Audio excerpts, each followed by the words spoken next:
మన ప్రభు అయిన యేసుక్రీస్తు నామములో ఈ సాయంకాల వేళ ఈ యొక్క ఆన్లైన్ బైబిల్ స్టడీకి వచ్చినటువంటి మీ అందరినీ కూడా నేను ప్రభు పేరిట మీకు వందనాలు తెలియజేస్తున్నానండి. మరి మనందరం కూడా ప్రతి వారం కూడా దేవుని యొక్క వాక్యాన్ని ధ్యానించడం అనేది నిజంగా దేవుడు మనకి ఇచ్చినటువంటి మంచి ధన్యత అని మనం చెప్పుకోవాలి. ఎందుకంటే కీర్తనల గ్రంథము 119వ అధ్యాయము మొదటి వచనంలో ఈ రీతిగా వ్రాయబడింది. కీర్తనలు 119 మొదటి వచనం. సామ్ 119:1. యెహోవా ధర్మశాస్త్రం అనుసరించి నిర్దోషంగా నడుచుకుని వారు ధన్యులు. దేవుని దృష్టిలో మరి ఎవరైతే యెహోవా ధర్మశాస్త్ర ప్రకారము జీవిస్తారో మరి వారు ధన్యులు అని దేవుని యొక్క వాక్యం తెలియజేస్తుంది. సో మనం దేవుని యొక్క వాక్య ప్రకారము వాక్యాన్ని అనుసరించాలి అంటే ఇన్ ద ఫస్ట్ ప్లేస్ దేవుని యొక్క వాక్యంను అనుసరించి నిర్దోషంగా నడుచుకోవాలి అంటే సో మరి మొట్టమొదటిగా మనకు అవసరమైనది ఏమిటంటే యెహోవా ధర్మశాస్త్రమును తెలుసుకోవాల్సిన అవసరం. అసలు what is there in the law of the Lord, ఆ యొక్క అవేర్నెస్, ఆ అవగాహన, ఆ గ్రహింపు మొదట మనకు ఉండాలి. అంతే కదండి. సో అప్పుడు మాత్రమే మనం దాని ప్రకారంగా దానిని అనుసరించి దేవుడు ఏం చెబుతున్నాడో మరి ఎలాగ పాటించాలని చెబుతున్నాడో మరి అది పాటించాలంటే ఫస్ట్ తెలుసుకోవాలి. ఆ అవగాహన, ఆ గ్రహింపు, ఆ awareness of the word of God or the law of God. So కాబట్టి దేవుడు మనల్ని ప్రేమించి మనకిచ్చినటువంటి ఈ యొక్క ధర్మశాస్త్రం మనందరి చేతుల్లో కూడా ఉన్నది, పరిశుద్ధ గ్రంథం. సో ఎప్పుడైతే మరి మనం దానిని ఒక క్రమమైనటువంటి రీతిలో మనం అవగాహన చేసుకుంటామో, అలాగే దేవుడు ఎందుకొరకైతే ఈ వాక్యాన్ని ఇక్కడ వ్రాయించాడో ఆ గ్రంథకర్త ఉద్దేశించినటువంటి అర్థం ఎప్పుడైతే మనం తెలుసుకుంటామో, when you know the author's intended meaning of the word, then you will be able to apply it to our lives, follow it practically in our lives, and then we will be called the blessed ones in the sight of the Lord. ప్రభు యొక్క దృష్టిలో మరి మనం దేవుని యొక్క ధర్మశాస్త్ర ప్రకారము నిర్దోషులుగా నడుచుకుంటూ దాన్ని అనుసరించినప్పుడు ధన్యులుగా మరి మనం పిలువబడాలి అంటే దానికి మొదటి మెట్టు, the first step is to know the word of the lord. దేవుని యొక్క వాక్యమును తెలుసుకోవాలి, అవగాహన చేసుకోవాలి. దేవుని యొక్క వాక్యం ఎందుకొరకు వ్రాయబడిందో ఆ యొక్క గ్రంథకర్త ఉద్దేశించినటువంటి అర్థం, ద ఆథర్స్ ఇంటెండెడ్ మీనింగ్. మరి దేవుని యొక్క వాక్యాన్ని వ్రాయడానికి దేవుడు సుమారు 40 మంది గ్రంథకర్తలను, ఆథర్స్ దేవుడు ఎంపిక చేసుకుని మనకు దేవుని యొక్క పరిశుద్ధ గ్రంథాన్ని వ్రాయించాడు. అయితే ఆ యొక్క 40 మంది గ్రంథకర్తల వెనుక ఉన్నటువంటి అసలు గ్రంథకర్త మాత్రం దేవుడే, పరిశుద్ధాత్మ దేవుడే.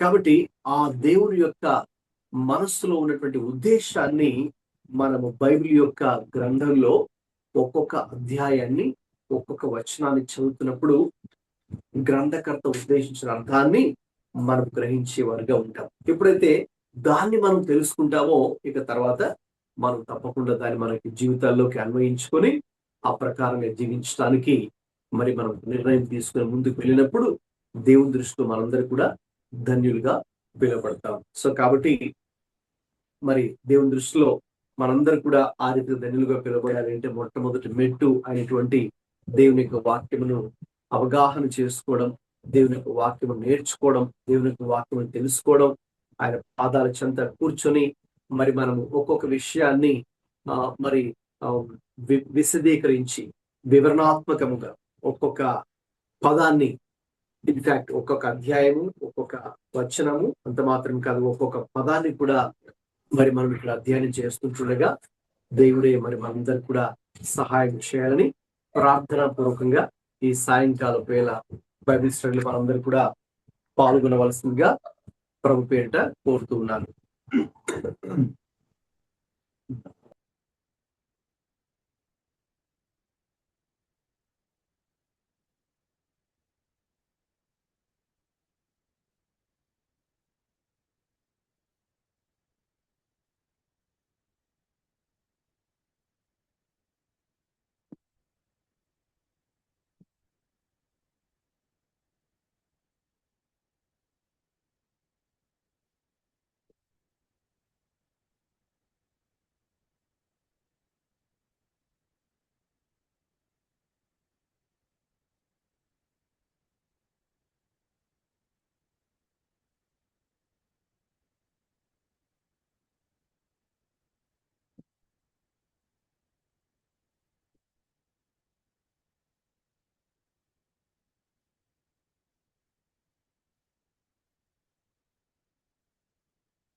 Pastor, we are not able to hear you.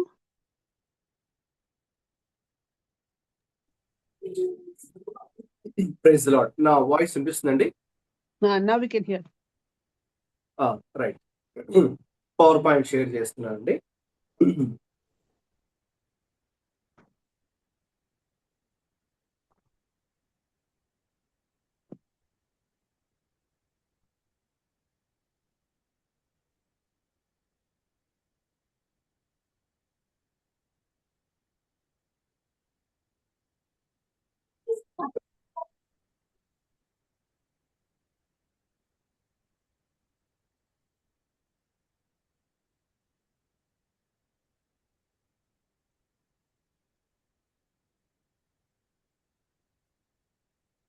Right. So ఈ రోజు నుండి మరి మనం పౌలు కొరింథీయులకు రాసిన మొదటి పత్రిక మొదటి అధ్యాయాన్ని మరి మనం ఈరోజు ప్రారంభిస్తున్నామండి. సో మనం ఇందులోకి ఈ యొక్క వర్స్ బై వర్స్ లోకి వెళ్ళడానికంటే ముందుగా 2 చిన్న వీడియోస్ ఉన్నాయి. అవి ఫస్ట్ మరి మనం ఆ వీడియోస్ చూద్దాం. So first same video English లో ప్లే చేస్తాను. తర్వాత సేమ్ వీడియో మళ్ళీ తెలుగులో కూడా ప్లే చేస్తాను. సో అదేంటంటేనండి, బైబిల్ ప్రాజెక్ట్ సంబంధించి ఎంటైర్ బుక్ సమ్మరీ, మొదటి కొరింథీ పత్రిక అన్ని అధ్యాయాల సారాంశాన్ని అందులో ఏముందో మనకు పిక్చర్స్ రూపంలో యానిమేటెడ్ ఫామ్ లో వాళ్ళు ఎక్స్ప్లెయిన్ చేస్తూ ఉంటారు. జస్ట్ మీరు కొంచెం జాగ్రత్తగా వింటే సరిపోతుంది. ఫస్ట్ ఇంగ్లీష్ వీడియో ప్లే చేస్తాను, తర్వాత తెలుగు వీడియో ప్లే చేస్తాను. సో ఒకవేళ మీకు అది ఆ వీడియో వస్తున్నట్లయితే జస్ట్ మీకు అదే థమ్స్ అప్ సింబల్ పెట్టండి. ఆడియో వీడియో ప్రాపర్ గా వస్తున్నట్టయితే. ఏదైనా ప్రాబ్లం ఉన్నట్లయితే జస్ట్ టెక్స్ట్ పెట్టండి, ఒకవేళ మీకు ఆడియో కనుక రాకపోతే.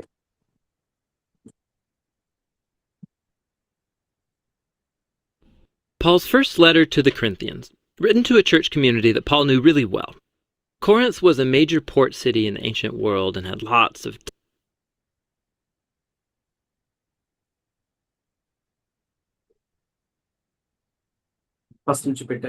Paul's first letter to the Corinthians, written to a church community that Paul knew really well. Corinth was a major port city in the ancient world and had lots of temples to Greek and Roman gods. It was a big economic center, and so Paul strategically came here as a missionary. He spent a year and a half there getting to know people, talking to them about Jesus, and a whole bunch of people became followers of Jesus and formed a church community. You can read about all of this in Acts chapter 18. So after a while, Paul moved on to start churches in other cities, and he started getting reports that things were not going well at all back at the church in Corinth. It was plagued by all kinds of problems, and that's why he wrote this letter. It's broken up into 5 main parts along with a final greeting. And these 5 sections correspond to 5 main problems that Paul is addressing. And so the letter reads like a collection of short essays on different topics, but there are these core ideas that unite all of the pieces together. So here's what he does in each section. He describes the problem, but then he always responds to that problem with some part of the story of the gospel, which is the good news about Jesus. And he shows how they're actually not living out what they say they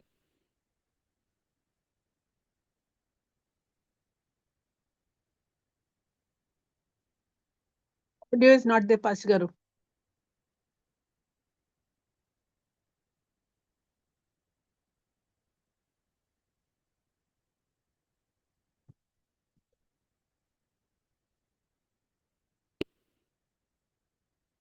they believe. And so this letter is all about learning to think about every area of life through the lens of the gospel. So let's dive in and see how he does it. In chapters 1 through 4, the problem is that there are these divisions in the church. There are some other teachers who had come through town since Paul left, a guy named Apollos and then Peter, and people had picked their favorite teacher and then became groupies around that leader, and then started to talk bad and disrespect people who favored another leader or teacher. And so Paul, his response to this is kind of sarcastic and sharp. He says, you have to be kidding me, right? The church is not a popularity contest. The church is a community of people who are centered around Jesus. Its leaders and its teachers are simply servants of Jesus. So while you might prefer one leader more than another, it's not worth dividing over and certainly not speaking poorly about each other. The center of the church is Jesus and the good news about who he is and what he's done. In chapters 5 through 7, Paul addresses some problems related to sex. There were a number of people sleeping around in the church. One guy with his stepmother, a number of other people still worshiping at the local temples to Greek gods and sleeping with the prostitutes who worked there. Not only that, but there were people in the church who were saying that this was all just fine. They said, hey, we're free in Christ. God's grace is bottomless, right? It's fine. Paul says it's not fine. And with the gospel in hand, he shows just how wrong-headed this kind of thinking is. He says, remember, first of all, Jesus died for your sins, including the ruin of broken relationships that's caused by sexual misconduct. And so if you're a Christian, sexual integrity is one of the main ways that we respond to Jesus' love and grace. Paul also reminds them that just as Jesus was physically raised from the dead, so our bodies will be raised from the dead, which means this. If your body is being redeemed by Jesus now and in the future, then what you do with your body matters. It matters a lot. And it's not yours to do whatever you want with. Paul's being super clear. Being a follower of Jesus involves no compromise when it comes to sexual integrity.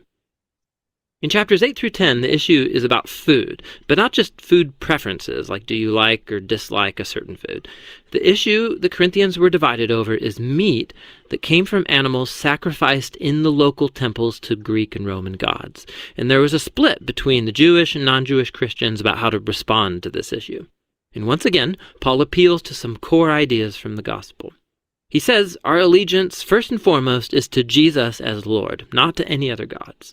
And so if you're in a situation where there's meat that's been dedicated to another god, and there are people around who might watch you and conclude, oh, look, hey, Christians worship Jesus, and they can worship other gods too. Paul says if that's the scenario, don't eat the meat. Your loyalty is to Jesus, and you should love those people more than yourself and not mislead them. But Paul quickly qualifies this and says, listen, as Christians, we believe God is the creator of all things, including that animal. And the temple idols, we believe, are just pieces of wood and stone. So if there's no one around who's going to misunderstand your actions and you're hungry, eat up. You're free as a new human in Christ to follow your conscience in these kind of debatable matters. So what makes it okay in one situation to eat, but not in the other? The core principle is love. Love will deny itself and look out for the well-being of other people. And love, God's love, is at the core of the gospel. It's what Jesus did when he died for us, and so Paul says it's what Christians should do for other people.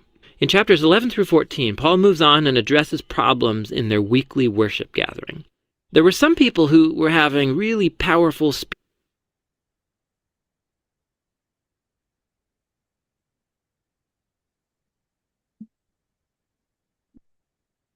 spiritual experiences in the gathering, and so they would start praying out loud in unknown languages. There were other people who might start sharing a teaching or a word from God, and then someone would get up and interrupt them because they wanted to share. And it all was really chaotic, and it was distracting people, especially visitors, from hearing the gospel. So in these chapters, Paul helps them think, first of all, about the purpose of this gathering, to help them see what kind of behaviors are appropriate. He says the gathering is a place where God's Spirit should be working through everybody, and it should happen in a unified way. So he develops this cool metaphor about the church as a human body. It's one, but it has all these different parts. And each part serves a unique and important role. So he goes on to name a whole bunch of things that the Spirit does through all these different people, all for the building up of the church. That's a key phrase in these chapters. And Paul concludes that the highest value in the gathering should be a concept central to the gospel, God's love. And love is a key word in these chapters too. Love will compel each person in the gathering to use their role to serve and seek the well-being of others. So Paul applies all this to the Corinthians' problems. Some people think the purpose of the gathering is to have intense spiritual experiences or to get a chance to speak. And Paul says, listen, I'm a big fan of powerful experiences of prayer, but if it distracts other people or freaks them out, I should stop it. because I'm loving myself more than I'm loving those people. The gathering around Jesus should be orderly so everybody can learn and sing and worship and hear God speaking to them. The last problem Paul addresses is the issue of Jesus' resurrection and the future hope of Jesus'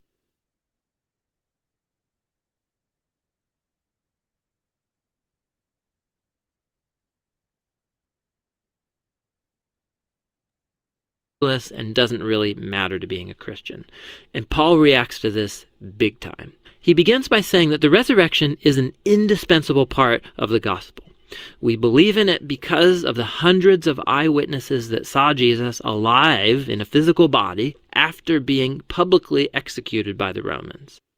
If Jesus didn't rise from the dead, Paul says, then his death was meaningless. We are all still lost in our sin and selfishness. We should just stop being Christians. Paul then shows in detail how the resurrection was Jesus' victory over death and evil, how it's a source of life and power for us now in the present, and how it's a promise of future hope for the whole world. It's because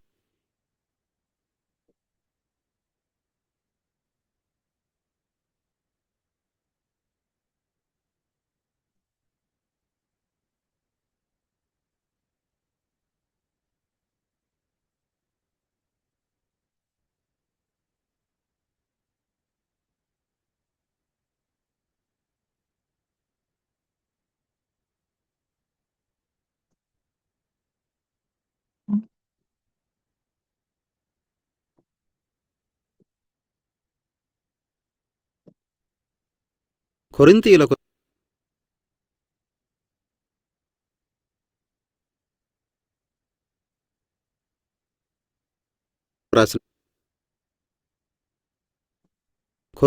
రాసిన మొదటి ఉత్తరం. పౌలు తనకు బాగా పరిచయం ఉన్న ఒక విశ్వాసుల గుంపుకు రాశాడు. ప్రాచీన ప్రపంచంలో కొరింతు పట్టణం ఒక పెద్ద ఓడరేవు. గ్రీకుల, రోమనుల దేవతలకు చెందిన చాలా దేవాలయాలు అక్కడ ఉండేవి. అది ఒక గొప్ప వ్యాపార కేంద్రం. కాబట్టి పౌలు ఒక మంచి ప్రణాళికతో ఇక్కడికి వచ్చాడు. అక్కడి ప్రజలతో సంబంధాలు పెంచుకుంటూ అతడు అక్కడ 1.5 సంవత్సరాలు గడిపాడు. వారికి యేసు గురించి ప్రకటించాడు. చాలామంది ప్రజలు యేసును నమ్మి ఒక సంఘంగా ఏర్పడ్డారు. దీని గురించి మీరు అపోస్తలుల కార్యాల గ్రంథం 18వ అధ్యాయంలో చదవచ్చు. కొంతకాలం తరువాత పౌలు ఇతర పట్టణాల్లో సంఘాలు స్థాపించడానికి వెళ్ళిపోయాడు. అయితే కొరింతు సంఘంలో పరిస్థితులంతా బాగా లేవని అతనికి సమాచారం వచ్చింది. అనేక రకాల సమస్యల గురించి విన్నప్పుడు అతడు కృంగిపోయాడు. అందుకే అతడు ఈ ఉత్తరం రాశాడు. దీనిలోని చివరి శుభాకాంక్షలతో కలిపి 5 భాగాలుగా చేయొచ్చు. ఈ 5 భాగాలలో పౌలు 5 ముఖ్యమైన సమస్యలను గూర్చి మాట్లాడాడు. కాబట్టి ఈ ఉత్తరం అంతా వివిధ అంశాల మీద రాసిన చిన్న చిన్న వ్యాసాలు అని అనుకోవచ్చు. అదే సమయంలో ఈ చిన్న చిన్న అంశాలన్నింటినీ కలిపి కట్టి ఉంచే కొన్ని ప్రధానమైన ఆలోచనలు మనకి కనిపిస్తాయి. పౌలు ప్రతి అంశాన్ని ఈ విధంగా విభజించాడు. మొదట సమస్య ఏమిటో వివరిస్తాడు. ప్రతి సమస్యకి తాను చెప్పే జవాబులో సువార్తకు చెందిన మాటల్ని చేర్చి చెబుతాడు. అంటే యేసును గూర్చిన శుభవార్త అన్నమాట. దేనిని నమ్ముతున్నామని వారు చెబుతున్నారో దానిని వారు పాటించడం లేదని అతడు వారికి చూపిస్తున్నాడు. కాబట్టి ఈ ఉత్తరం దేనిని చెబుతున్నది అంటే మన జీవితంలోని ప్రతి రంగాన్ని సువార్త కళ్లతో చూడడం, ఆలోచించడం నేర్చుకోవాలి అని. దానిని అతడు ఎలా చెప్పాడో చూద్దాం. 1 నుండి 4వ అధ్యాయం వరకు మనకి కనిపించే సమస్య, సంఘంలో వేరువేరు గ్రూపులున్నాయి. పౌలు ఆ పట్టణాన్ని విడిచి వెళ్లగానే అక్కడికి మరికొంతమంది బోధకులొచ్చారు. వారిలో అపోల్లోను, పేతురు ఉన్నారు. ప్రజలు ఎవరికి వారు తమకిష్టమైన బోధకుణ్ణి ఎన్నుకుని అతనికి భక్తులైపోయారు. ఆ తరువాత వేరొక భక్తుణ్ణి లేక నాయకుణ్ణి వెంబడించే వారి గురించి చెడుగా మాట్లాడడం, వారిని హీనంగా చూడడం ప్రారంభించారు. అందుకే పౌలు వెటకారంగా వారికి జవాబిస్తూ, మీరు చేసేది చాలా విచిత్రంగా ఉంది. సంఘం అంటే పేరు గొప్పల కోసం పోటీ కాదు. సంఘం అంటే యేసు చుట్టూ అల్లుకుని ఉన్న ప్రజల సమాజం. దాని నాయకులు, బోధకులు కేవలం యేసు సేవకులు మాత్రమే. కాబట్టి మీరు ఒక నాయకుని కంటే వేరొక నాయకుణ్ణి ఎక్కువగా అభిమానించడం మీ ఇష్టమే. గాని దానివలన సాటి విశ్వాసులతో వేరైపోయి ఎదుటి మనుషుల్ని గురించి చెడ్డగా మాట్లాడడం మంచిది కాదు. యేసు, ఆయన ఎవరో, ఆయన ఏమి చేశాడో అన్న దానిమీదే సంఘం కేంద్రీకృతమైంది. 5 నుండి 7 అధ్యాయాల్లో పౌలు లైంగిక దుర్నీతి గురించిన సమస్యలను చర్చించాడు. ఆ సంఘంలో చాలామంది వ్యభిచారంలో మునిగిపోయారు. మరీ ఒకడైతే తన సవతి తల్లితో వ్యభిచరిస్తున్నాడు. మరికొంతమంది అక్కడ స్థానిక దేవాలయాల్లో గ్రీకుల దేవతలను పూజిస్తూ అక్కడ పనిచేసే వేశ్యలతో వ్యభిచరిస్తున్నారు. అంతేకాదు, ఆ సంఘంలోని వారు అలా చేయడమే కాక అదేమీ తప్పు కాదు అంటున్నారు. వారన్నారు, చూడండి, క్రీస్తులో మనం స్వతంత్రులం కదా, దేవుని కృపకు అంతులేదు. అవునా? అందుకే ఇది పర్వాలేదు. అయితే పౌలు దానిని ఖండించాడు. తన సువార్త ప్రకారం వారి ఆలోచన ఎంత చెడ్డదో రుజువు చేస్తున్నాడు. అతడు వారితో, అన్నింటికంటే ముందుగా యేసు మీ పాపాల కోసం చనిపోయాడని మీరు జ్ఞాపకం చేసుకోవాలి. ఆ పాపాల్లో తెగిపోయిన మీ సంబంధాలకు కారణమైన మీ లైంగిక పాపాలు కూడా ఉన్నాయి. కాబట్టి మీరు క్రైస్తవులైతే యేసు ప్రేమ, ఆయన కృపలకు మన స్పందనలో ఒక భాగంగా మనం లైంగిక యథార్థత కనపరచాలి అన్నాడు. పౌలు వారితో ఇంకా మాట్లాడుతూ, యేసు మరణం నుండి భౌతికంగా ఎలా తిరిగి లేచాడో అదేవిధంగా మన శరీరాలు కూడా మరణం నుండి తిరిగి లేస్తాయి. దానర్థం నీ శరీరం ఇప్పుడు, భవిష్యత్తులో యేసు ద్వారా విమోచింపబడేదైతే ఆ శరీరంతో ఇప్పుడు నీవు ఏం చేస్తున్నావో అనేది చాలా ప్రాముఖ్యమైన విషయం. నీ ఇష్టం వచ్చినట్టు చేయడానికి అది నీది కాదు. పౌలు బహుస్పష్టంగా వారితో చెప్పాడు. యేసును వెంబడించేవారి విషయంలో లైంగిక యథార్థతకు సంబంధించినంతవరకు ఏ విధమైన రాజీ పడకూడదు. 8 నుండి 10వ అధ్యాయం వరకు అంశం ఆహారానికి సంబంధించింది. అయితే అది మన ఇష్టాయిష్టాల గురించి, అంటే నీకు ఫలానా ఆహారం ఇష్టమేనా, ఇష్టం లేదా అని కాదు. కొరింథీయుల మధ్య విభజన తెచ్చిన అంశం ఏమిటంటే, అక్కడ స్థానికంగా ఉన్న గ్రీకు, రోమను దేవతల గుడుల్లో బలిగా అర్పించిన జంతువుల మాంసం తినవచ్చా లేదా అని. ఈ సమస్య పట్ల తమ స్పందన విషయంలో యూదు క్రైస్తవులు, యూదులు కాని క్రైస్తవులు విడిపోయారు. మరొకసారి పౌలు సువార్తలోని కొన్ని ముఖ్యమైన అంశాలను దీనికి అన్వయించాడు. మన భక్తి అన్నింటికంటే ప్రప్రథమంగా యేసును ప్రభువుగా గుర్తించాలి, మరే ఇతర దేవతలకు కాదు. కాబట్టి వేరే దేవతకు అర్పించిన మాంసం నీకు వడ్డించినప్పుడు నువ్వు దాన్ని తింటూ ఉండగా నీ చుట్టూ ఉన్నవారు అది చూసి, అదిగో, క్రైస్తవులు యేసును పూజించేవారైనా ఇతర దేవతల్ని కూడా పూజిస్తారు అనే నిర్ణయానికి వస్తారు. ఒకవేళ పరిస్థితి అదే అయితే ఆ మాంసం తినవద్దని పౌలు చెప్పాడు. నీ భక్తి యేసుపైనే కాబట్టి నీవు ఆ ప్రజల్ని నీకంటే ఎక్కువగా భావించాలి, కాని వారిని తప్పుదారి పట్టించకూడదు. పౌలు ఈ అంశాన్ని మరింత వివరిస్తూ ఇలా అన్నాడు, వినండి, క్రైస్తవులుగా మనమంతా ఈ సృష్టిని, అంటే వధించిన ఆ జంతువుతో సహా దేవుడే సృష్టించాడని నమ్ముతాం. ఈ దేవతల విగ్రహాలు కేవలం చెక్క, రాయితో చేసిన వస్తువులని కూడా నమ్ముతాం. కాబట్టి ఒకవేళ నువ్వు ఆకలిగా ఉండి అక్కడ నిన్ను అపార్థం చేసుకునే వ్యక్తులెవరూ లేకపోతే నువ్వు నిరభ్యంతరంగా తినవచ్చు. ఇలాంటి చర్చానీయమైన అంశాల విషయాల్లో క్రీస్తులో ఒక నూతన మానవునిగా నీ మనస్సాక్షిని అనుసరించి నిర్ణయం తీసుకోవడానికి స్వేచ్ఛ ఉంది. కాబట్టి ఒక పరిస్థితిలో తినవచ్చు, మరొక పరిస్థితిలో తినకూడదన్నమాట. అయితే ఇక్కడ ప్రేమ అనేది మౌలికమైన సూత్రం. ప్రేమ ఇతరుల క్షేమం కోసం తనని తాను ఉపేక్షించుకుంటుంది. ఈ ప్రేమ అంటే దేవుని ప్రేమ సువార్తకి కీలకమైన అంశం. యేసు మన కోసం మరణించినప్పుడు ఆయన చేసింది ఇదే. కాబట్టి క్రైస్తవులు కూడా ఇతరుల కోసం అలాగే చేయాలి. 11 నుండి 14 అధ్యాయాల్లో కొరింథీయులు ప్రతి వారం జరిపే ఆరాధనా సమావేశాల్లో ఉన్న సమస్యల గురించి చర్చించాడు. అక్కడ కొంతమందికి కొన్ని శక్తివంతమైన ఆధ్యాత్మిక అనుభవాలు కలుగుతున్నాయి. వాళ్ళు ప్రార్థన చేయడం ప్రారంభించగానే అకస్మాత్తుగా పెద్ద స్వరంతో తెలియని భాషలో మాట్లాడేవారు. అక్కడ ఉన్న కొందరు వ్యక్తులు దేవుని దగ్గర నుండి ఏదైనా ఒక మాట లేక బోధని సమాజంతో పంచుకోవాలని చూస్తుంటారు. అదే సమయంలో వేరొకరు లేచి తాము కూడా పంచుకోవాలని వారిని అడ్డగిస్తారు. ఇదంతా నిజంగా గందరగోళంగా తయారై ప్రజల్ని, ముఖ్యంగా కొత్తగా వచ్చిన సందర్శకులు సువార్త వినకుండా వారి దృష్టిని మళ్లిస్తుంది. ఈ అధ్యాయాల్లో మొట్టమొదటిగా అసలు వారి సమావేశం యొక్క ఉద్దేశాన్ని గ్రహించడానికి వారికి సహాయం చేశాడు. వారు అక్కడ ఏ విధంగా ప్రవర్తించాలో గ్రహించాలి. వారు సమావేశమైన ఆ స్థలం దేవుని ఆత్మ అందరిలో ఒకే విధంగా, అందరిలో ఐక్యత ఉండేలా పనిచేయాలి అని అతడు వారితో చెప్పాడు. కాబట్టి అతడు సంఘం ఒక మానవ శరీరం అని ఒక గొప్ప పోలికను చెప్పాడు. శరీరం ఒక్కటే, కానీ దానిలో వేరువేరు అవయవాలున్నాయి. వాటిలో ప్రతి ఒక్కటి ఒక ప్రాముఖ్యమైన పాత్ర పోషిస్తుంది. కాబట్టి ఈ వేరువేరు వ్యక్తుల ద్వారా ఆత్మ ఏమేమి చేస్తాడో అన్నింటినీ సంఘం క్షేమాభివృద్ధి కోసమే జరిగిస్తాడు. ఈ పదం ఈ అధ్యాయాల్లో అతి కీలకమైంది. పౌలు దీని గురించి ముగిస్తూ క్రైస్తవ సమాజంలో సువార్తకి అత్యంత కీలకమైన అంశం అయిన దేవుని ప్రేమ అయి ఉండాలి అని చెప్పాడు. ఈ అధ్యాయాల్లో అతి ప్రాముఖ్యమైన పదం ప్రేమ. సహవాసంలోని ప్రతి ఒక్కరిని ఇతరులకు సేవ చేయడానికి, వారి క్షేమం కోరుకోవడానికి తమ వంతు పాత్ర నెరవేర్చేలా ప్రేమ బలవంతం చేస్తుంది. పౌలు ఈ సూత్రాన్ని కొరింథీయుల సమస్యలన్నింటికీ ఒక పరిష్కారంగా చూపుతున్నాడు. కొంతమంది వారు సమావేశం కావడంలో ఉద్దేశం ఒక విపరీతమైన ఆధ్యాత్మిక అనుభవాన్ని పొందడం, లేక అక్కడ తమ అనుభవాలు పంచుకోవడం అని భావించారు. పౌలంటాడు, నాకు కూడా ప్రార్థనలో శక్తివంతమైన అనుభవాలు చాలా ఇష్టం. కానీ అవి ఇతరులని గందరగోళపరిచి వారికి చికాకు కలిగించేవైతే వాటిని నేను ఆపేయాలి. ఎందుకంటే దాని అర్థం ఇతరుల కంటే నన్ను నేను ఎక్కువగా ప్రేమించుకుంటున్నానన్నమాట. యేసు చుట్టూ చేరిన సంఘం అంతా కలిసి మర్యాదగా నేర్చుకుంటూ, పాడుతూ, ఆరాధిస్తూ దేవుని మాటలు వినేలా ఉండాలి.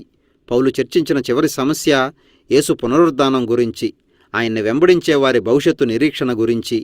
ఆ సంఘంలో కొంతమంది అసలు పునరుద్ధానం అనే తలంపు హాస్యాస్పదమని, క్రైస్తవులుగా ఉండడానికి పునరుద్ధానానికి సంబంధమే లేదని వాదించారు. పౌలు దీన్ని గట్టిగా ఖండించాడు. పునరుద్ధానం సువార్తలో ఒక విడదీయలేని భాగమని అతడు వాదించాడు. మనం దానిని నమ్మడానికి కారణం యేసు రోమియోల చేతిలో మరణించి శరీరంతో తిరిగి లేచినప్పుడు వందలాది మంది ప్రజలు ఆయన్ని బహిరంగంగా తమ కళ్ళారా చూశారు. యేసు సమాధి నుండి తిరిగి లేచి ఉండకపోతే ఆయన మరణానికి అర్థమే లేదు అని పౌలు చెప్పాడు. మనం ఇంకా మన పాపాల్లో, మన స్వార్థంలో నశించిపోయాం. ఇక క్రైస్తవులు అని చెప్పుకోవడం మానేయొచ్చు. యేసు పునరుద్ధానం ఏ విధంగా మరణంపై, పాపంపై విజయంగా మారిందో, ప్రస్తుత కాలంలో అది మనకి ఏ విధంగా జీవానికి, శక్తికి ఒక సాధనం అయ్యిందో, ఈ ప్రపంచం మొత్తానికి ఏ విధంగా భవిష్యత్తు ఒక వాగ్దానంగా నిలిచిందో పౌలు వారికి వివరించాడు. పునరుద్ధానం మూలంగానే యేసులో మనమంతా ఏకమై సమకూడుతున్నాం. జీవితాల్లో లైంగిక యథార్థతకి అదే కారణం. మనకంటే ఇతరులను ప్రేమించగలిగే శక్తిని ఇచ్చేది అదే. అంతిమంగా మరణంపై మనకు విజయంనిచ్చే నిరీక్షణ కూడా పునరుద్ధానమే. పౌలు ఇక ముగిస్తున్నాడు. యేసు మరణం నుండి తిరిగి లేచాడు అన్న సత్యం మనకేం చెబుతుందంటే, సువార్త అంటే కేవలం ఒక నైతికపరమైన సలహా లేక వ్యక్తిగత ఆధ్యాత్మికతను తయారు చేసే సరుకు కాదు. అది మనల్ని యేసును గూర్చి ఒక నూతనమైన వాస్తవికతలోకి నడిపించే ఒక ప్రకటన. కొరింథీ పత్రిక ఇచ్చే ప్రాముఖ్యమైన సందేశం ఇదే. మన జీవితంలోని ప్రతి రంగాన్ని సువార్త దృష్టిలో నుండి చూడాలి.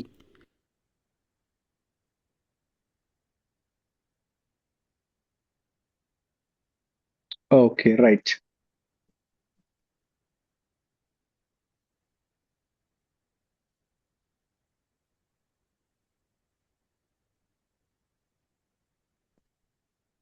నా వాయిస్ వినిపిస్తుందండి?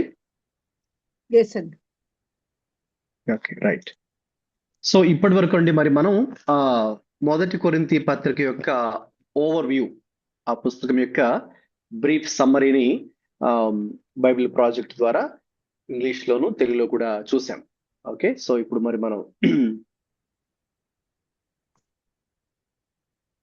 పవర్ పాయింట్ ప్రజెంటేషన్ ద్వారా మనం ఇప్పుడు ఈ యొక్క అధ్యాయంలోకి మనం వెళ్దామండి.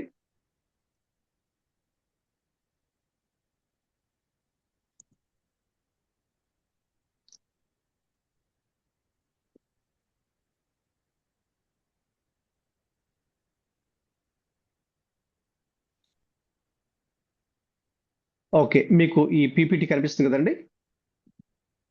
Yes. Okay, right.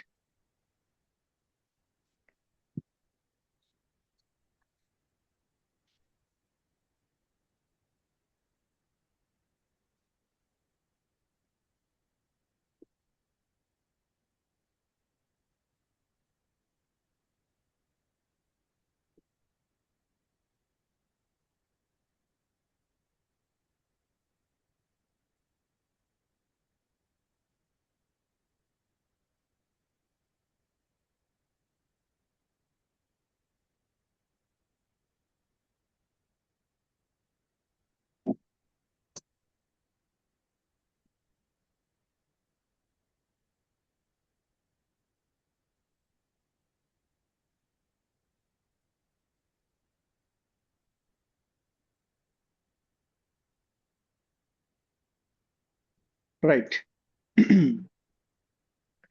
సో ఈ మొదటి కొరింథీ పత్రికకి నేను ఇస్తున్నటువంటి టైటిల్ ఎవరైనా ఒకసారి చెబుతారండి? ఇక్కడ ఎల్లో కలర్ లో ఉన్న title. Many problems, one Many solution. problems, one solution. Right. So అనేక సమస్యలు ఉన్నప్పటికీ కూడా పరిష్కారం అయితే ఒకటే. ఎందుకంటే కొరింథీ పత్రికలో మనం చూసినప్పుడు ఆనాటి కొరింథీ సంఘంలో ఉన్నటువంటి అనేక రకాల సమస్యలు, కొన్ని సిద్ధాంతపరంగా వచ్చినటువంటి సమస్యలు, అంటే అవగాహన, క్రైస్తవ బోధ విషయంలో వచ్చినటువంటి కొన్ని మిస్అండర్స్టాండింగ్స్ ఉన్నాయి.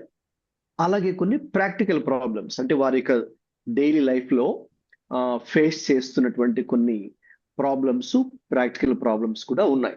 డాక్టరల్ ప్రాబ్లమ్స్ అలాగే ప్రాక్టికల్ లైఫ్ ఇష్యూస్ రెండు ఉన్నాయి. సో కాబట్టి అంటే ఆల్మోస్ట్ ప్రతి అధ్యాయంలో కూడా మనకు ఏదో ఒక ప్రాబ్లం అనేది మనకు అక్కడ చూడొచ్చు. సో ఇందులో మనకు మొత్తం ఉన్నటువంటి ఒక అధ్యాయాలు చూస్తే ప్రతి అధ్యాయంలో కూడా ఏదో ఒక సమస్య మనకు కనిపిస్తుంది. అయితే ప్రతి సమస్య కూడా పౌలు గారు దాన్ని చక్కగా ఆ సమస్యను వివరిస్తూ, అంత మాత్రమే కాకుండా ఆ యొక్క సమస్యకు పరిష్కారాన్ని ఆయన అందిస్తూ ఉన్నారు. సో కాబట్టి మరి చెప్పండి, పరిష్కారం ఫైనల్ గా మరి ఎవరిలో ఉందనుకుంటున్నారు? Jesus Christ. మనం ఎదుర్కొనే సమస్యలకు yes, it's in Jesus Christ. So కాబట్టి ultimately we have solution, either it is doctrinal problems or your practical life issues, problems, whatever, we have solution found in the Lord Jesus Christ. So కాబట్టి పౌలు కూడా చాలా చక్కగా క్రీస్తుని ప్రతి ఇష్యూలోకి క్రీస్తుని central point గా తీసుకుని వస్తూ, మరి క్రీస్తుని చూసినప్పుడు మరి మనం ఏ రీతిగా ఆ సమస్యకు పరిష్కారం అనుకున్నదో ఆయన చక్కగా ఈ యొక్క పత్రికలో వివరించడం జరిగింది. సో కాబట్టి అందుకని ఇది సింపుల్ గా ఈ టైటిల్ మరి మనకు ఉపయోగకరంగా ఉన్నది. ఇక్కడ many problems but we have one solution. Okay, right. So మరి ఈ రోజున మరి మనం మొట్టమొదటి అధ్యాయాన్ని మనం స్టడీ చేయడానికి ఇక్కడ ఉన్నాం. సో ఈ యొక్క చాప్టర్ 1 యొక్క టైటిల్ కనుక మీరు చూస్తే, ఎవరైనా can you read the title please? Christ at the center of a divided church. Okay, so మరి ఇక్కడ కొరింథీ సంఘాన్ని తీసుకుంటే, కొరింథీ సంఘము అది ఒక విడిపోయినటువంటి సంఘము. It's a divided church. So మనం చాప్టర్లోకి వస్తాం కదా, సో ఆ వచనాన్ని చదివినప్పుడు ఎలా విడిపోయింది, ఎన్ని భాగాలుగా విడిపోయింది, ఎన్ని ముక్కలుగా ఉన్నది అనే విషయాన్ని నేను చెప్తాను. సో అయితే ఈ డివైడెడ్ చర్చ్ లో ఓకేనా, సో మరి ఎవరు కేంద్రంగా ఉండాలి అని కనుక ఆలోచిస్తే పౌలు గారు చెప్తున్న విషయం ఏంటంటే Christ should be the centre of a church.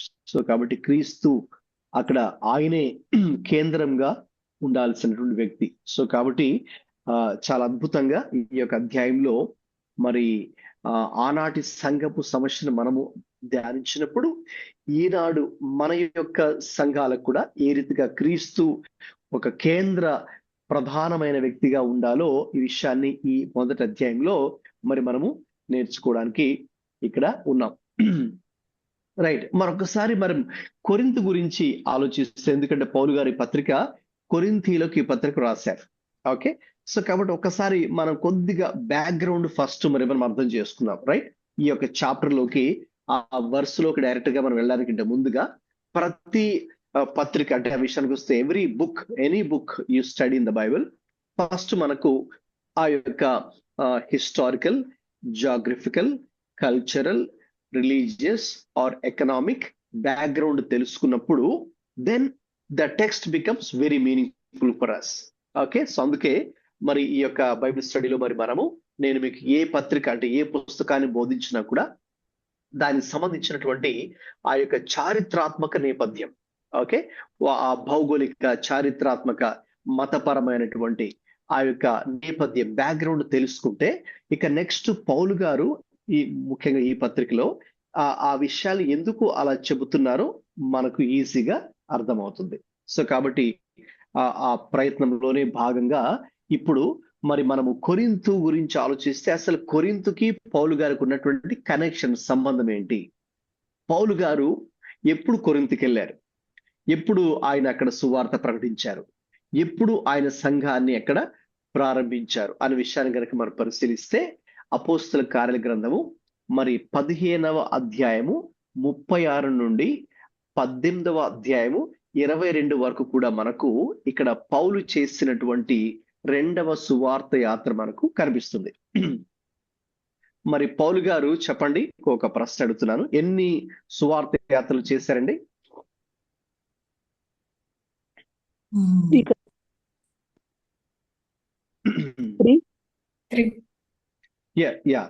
మూడు సువార్త యాత్రలు. కొంతమంది 4 అని కూడా పిలుస్తారు. ఎందుకు 4 అంటే they add up the journey to Rome. Okay, so అది కూడా కలుపుకొని 4 అని చెప్తారు. So whatever, so no problem. So అయితే మనం ఈ సెకండ్ మిషనరీ జర్నీలో ఆయన మరి యాంటియక్, తెలుగులో అంతియొకయ అని పిలుస్తారు, సిరియాలో ఉన్నటువంటి అంతియొకతో ప్రారంభించి అలాగా ఆయన సిరియా మీదుగా సిలిసియా, లిస్త్రా, ఫ్రిగియా, గలతియా, మాసిదోనియా, తెస్సలోనిక, బెరయ, ఏథెన్సు తర్వాత కొరింథుకు ఆయన వస్తారు. సో ఈ రూట్ మ్యాప్ మీరు చూస్తున్నారు కదండి, ఇదన్నమాట. సో పౌలు చేసినటువంటి సెకండ్ మిషనరీ జర్నీ. ఓకే, కొరింథు తర్వాత ఆయన ఎఫెసుకు వెళ్తారు, ఎఫెసు నుంచి కైసరికి వెళ్తారు, కైసరి నుంచి ఎక్కడి నుంచి ఆయన వచ్చారు యాంటియక్, పిసిదియాలో ఉన్నటువంటి యాంటియక్, అంతియొకయలోకి తిరిగి మళ్ళీ ఆయన వెళ్ళిపోతారు అక్కడికి. సో అది సెకండ్ మిషనరీ జర్నీ. సో రెండవ సువార్త యాత్రలో ఆయన కొరింథుకు వచ్చినప్పుడు ఆయన అక్కడ 18 నెలలు అక్కడ ఉన్నారు, స్టే చేశారు. అంటే 1.5 సంవత్సరం. ఈ విషయాలు మనకి ఎక్కడ తెలుస్తాయండి? అపోస్తల కార్యాలు 18వ అధ్యాయము మొదటి 17 వచనాలు కనుక మీరు చూస్తే, పౌలు గారు కొరింథుకు వెళ్ళినప్పుడు 18 నెలలు అక్కడ ఉండి మరి ఆయన ఎలా సువార్త ప్రకటించారు, ఆయన ఏం చేశారు, అక్కడ ఎలా దేవుడు కార్యాలు చేశాడు, అక్కడున్న ప్రజలు ఎలాగ స్పందించారు, లేక అక్కడ ఆయన ఎటువంటి సమస్యలు ఆయన ఎదుర్కొన్నారు, ఏ రీతిగా ఆయన కూడా అక్కడ ఉన్నప్పుడు కొంత నిరుత్సాహము, డిస్కరేజ్మెంట్ గుండా కూడా వెళ్లాల్సి వచ్చింది, దేవుడు ఎలాగ అతన్ని బలపరిచాడు, దేవుడు ఏ రీతిగా మరి ఆయనతో మాట్లాడారు, ఆయన ఉపయోగించుకొని అక్కడ ఉన్నటువంటి అన్యజనులు ఏ రీతిగా నిజమైన దేవుడైనటువంటి క్రీస్తు వైపు ఎలా తిరిగారు, అలాగే ఆ యొక్క కొరింథులో ఉన్నటువంటి యూదులు ఏ రీతిగా వారికి కూడా ఈయన మోషే ధర్మశాస్త్రాన్ని ఆధారం చేసుకొని వారిని కూడా ఒప్పించుచు, తర్కించుచు, లోతైనటువంటి అర్థాలు ఆయన కూడా తెలియచేస్తూ యూదులను కూడా ఒప్పించి ఏ రీతిగా యేసే క్రీస్తు అయి ఉన్నాడు అనే సంగతిని ఏ రీతిగా కూడా ఆయన అక్కడ వారికి సువార్త ప్రకటించాడు, వారికి ఎలాగ బోధించాడు, ఏ రీతిగా వారి కోసం ప్రార్థన చేసేవాడు, ఏ రీతిగా ఆయన పరిచర్య చేశాడు, నమ్మకముగా అక్కడ ఆయన ఏ రీతిగా ఆయన పరిచర్య చేశాడు ఆ 18 నెలలు. ఆ విషయాలు మనము అపోస్తల కార్యాలు 18 చదివితే మరి మనకు అర్థమవుతుంది. సో కాబట్టి అదండి పౌలు గారు ఆయన రెండవ సువార్త యాత్రలో భాగంగా ఆయన కొరింథులో ప్రవేశించి సువార్త ప్రకటించారు, మనకు అక్కడ అర్థమవుతుంది. అక్కడ ఉన్నప్పుడు అనేక మంది అన్యజనులు సైతం మరి క్రీస్తుని అంగీకరించారు, యూదులు కూడా మరి క్రీస్తుని అంగీకరించారు. మరి ఆయన కొరింథులో ఉన్నప్పుడే మరి మొదటి మరియు 2వ తెస్సలోనికు రాసిన పత్రిక కూడా రాశారు. అలాగే పౌలు కొరింథులో ఉన్నప్పుడే రోమీయులకు కూడా పత్రిక రాసినట్టుగా మరి మనం చూస్తూ ఉన్నాం. ఈ కొరింథు అనేది ఇది చాలా ఒక వ్యూహాత్మకమైనటువంటి పట్టణం. Corinth is a strategic city. It is the capital of Achaia province. Okay, ఆ అఖాయా అనేటటువంటి సంస్థానం, ప్రావిన్స్ అని పిలిచేవారు ఆ రోజుల్లో.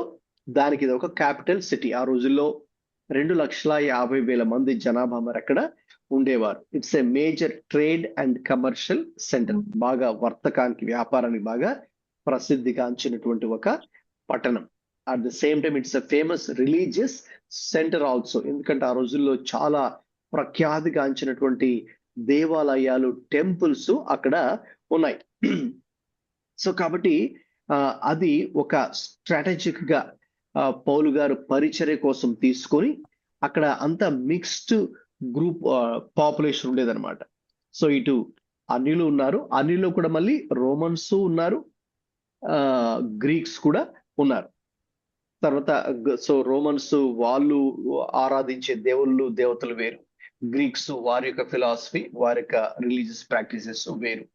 అంటే అయితే వాళ్ళందరినీ కూడా మరి మనము జెంటైల్స్ గా, అన్యులుగా పిలవచ్చు. సో వాళ్ళు ఉన్నారు. అలాగే యూదులు కూడా మరి అక్కడ ఉన్నారు. యూదులు మనకు తెలుసు, వారు ధర్మశాస్త్రాన్ని ఆధారం చేసుకుని వారు యూదా మత ఆచారాలు వారు పాటించేవారు. కాబట్టి ఇది ఒక చాలా ఇన్ఫ్లుయెన్షియల్ సిటీ అని చెప్పొచ్చు మనం.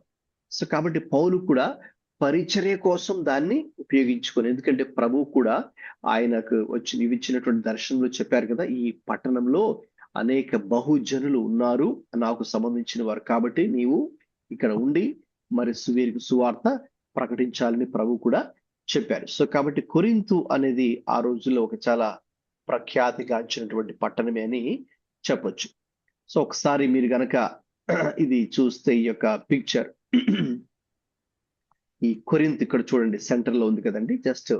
జస్ట్ ఎంటైర్ సిటీ ఆఫ్ కొరింథ్ లేక రీజన్ ఆఫ్ కొరింథ్ ని గనక మనము తీసుకుంటే it's a major Roman city.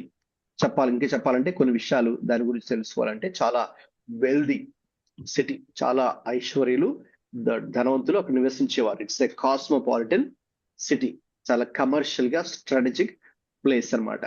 Okay, so అక్కడ మరి గ్రీక్స్ రోమన్స్ ఉన్నారు కాబట్టి అక్కడ అది విగ్రహారాధనకు, అలాగే ఫిలాసఫీ, ఆ రోజుల్లో తత్వజ్ఞానం అని పిలిచేవారు. గ్రీక్స్ ఎక్కడ ఉంటే తత్వజ్ఞానం వారు కలిగి దాన్ని ప్రమోట్ చేసేవారు. ఆ గ్రీక్, ఆ రోజుల్లో అలెగ్జాండర్ ద గ్రేట్ గురించి మీరు వినే ఉంటారు. సో ఆయన గ్రీక్ కల్చర్ ని, గ్రీక్ లాంగ్వేజ్ ని చాలా ప్రఖ్యాతిగా తీసుకొని అది ఆ కల్చర్ ని ప్రమోట్ చేసేవారు, లాంగ్వేజ్ కూడా ప్రమోట్ చేసేవారు. సో కాబట్టి అది ఫిలాసఫీ అక్కడ ఉంది. ఇక రోమీలు ఐడాలట్రీ, అలాగే చాలా అది ఒక విధమైనటువంటి భయంకరమైనటువంటి వ్యభిచారము, అనైతికమైనటువంటి కార్యకలాపాలు కూడా జరిగేటటువంటి ఒక పట్టణం.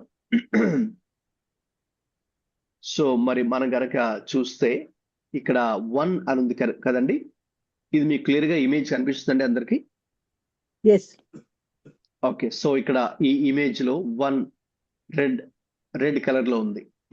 That is what is it చెప్పండి, పక్కన ఏముంది రెడ్ అనేది? The church at Corinth. Okay, so కాబట్టి ఇక్కడ బిలీవర్స్ ఉన్నటువంటి చర్చ్ ఇక్కడ ఉంది. సో ఈ చర్చ్ లో నేను చెప్పినట్టుగా it's a diverse church with both Jewish and gentile converts. యూదులుగా ఉండి క్రైస్తవులుగా మారిన వారు ఇందులో ఉన్నారు, అలాగే అన్యులుగా ఉండి, మళ్ళీ అన్యులుగా అంటే మళ్ళీ రోమీలు అందులో ఉన్నారు, గ్రీకులు కూడా అందులో ఉన్నారు. సో వారు కూడా క్రీస్తుని అంగీకరించిన వారు ఇక్కడ 1 అండ్ రెడ్ కలర్ ఎక్కడైతే ఉందో ఇక్కడ ఉంది. తర్వాత 2 ఏ కలర్ లో కనిపిస్తుంది మీకు? 2 blue colour. Yeah, so blue colour లో ఉంది కాబట్టి చదవండి ఇక్కడ పక్కన డిస్క్రిప్షన్ లో ఏముంది? Paul's former ministry base.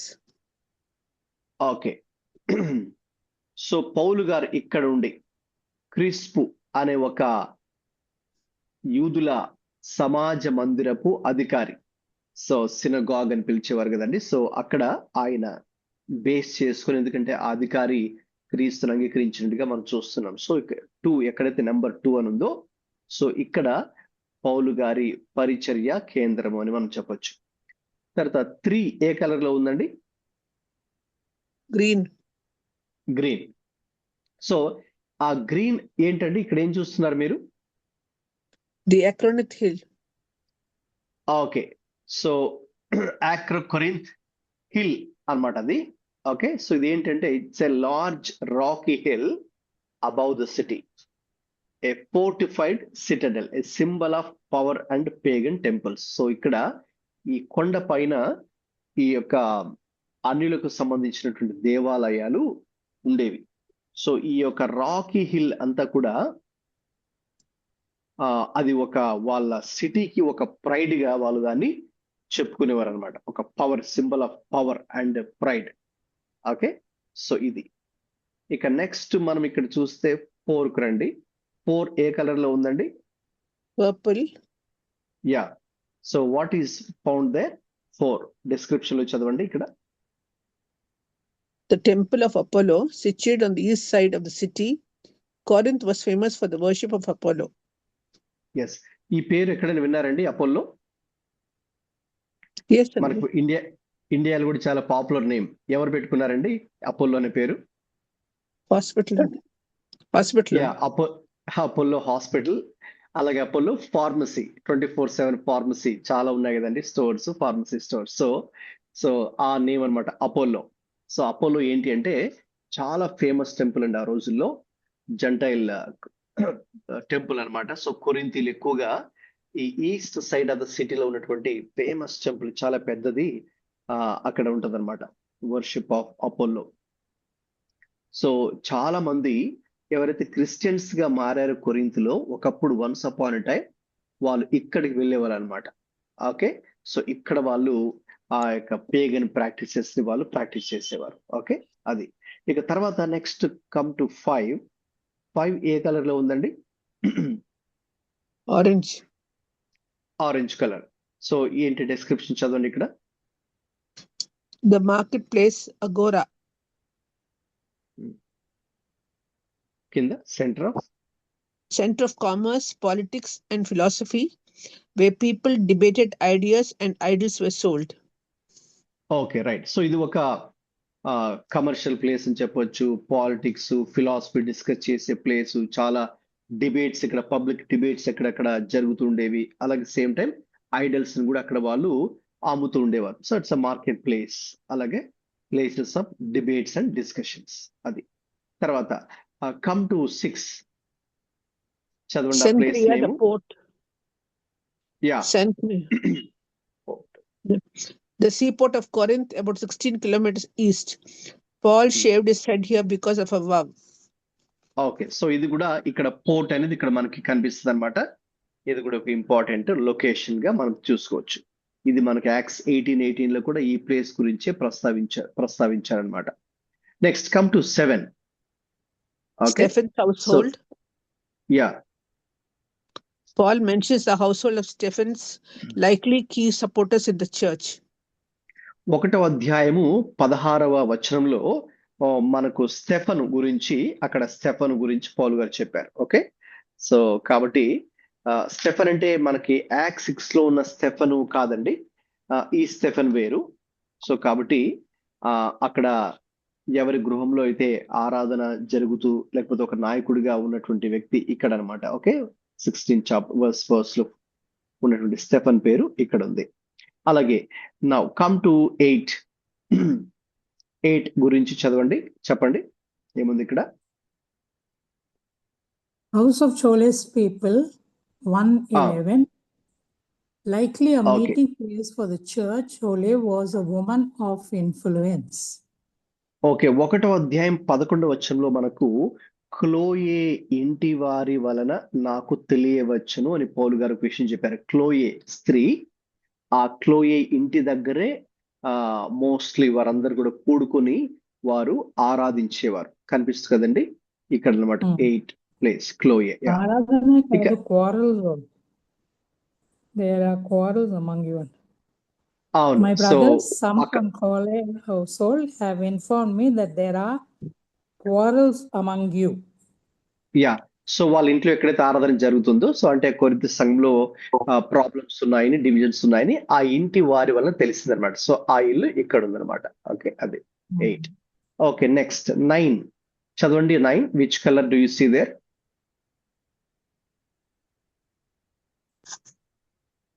Brown colour.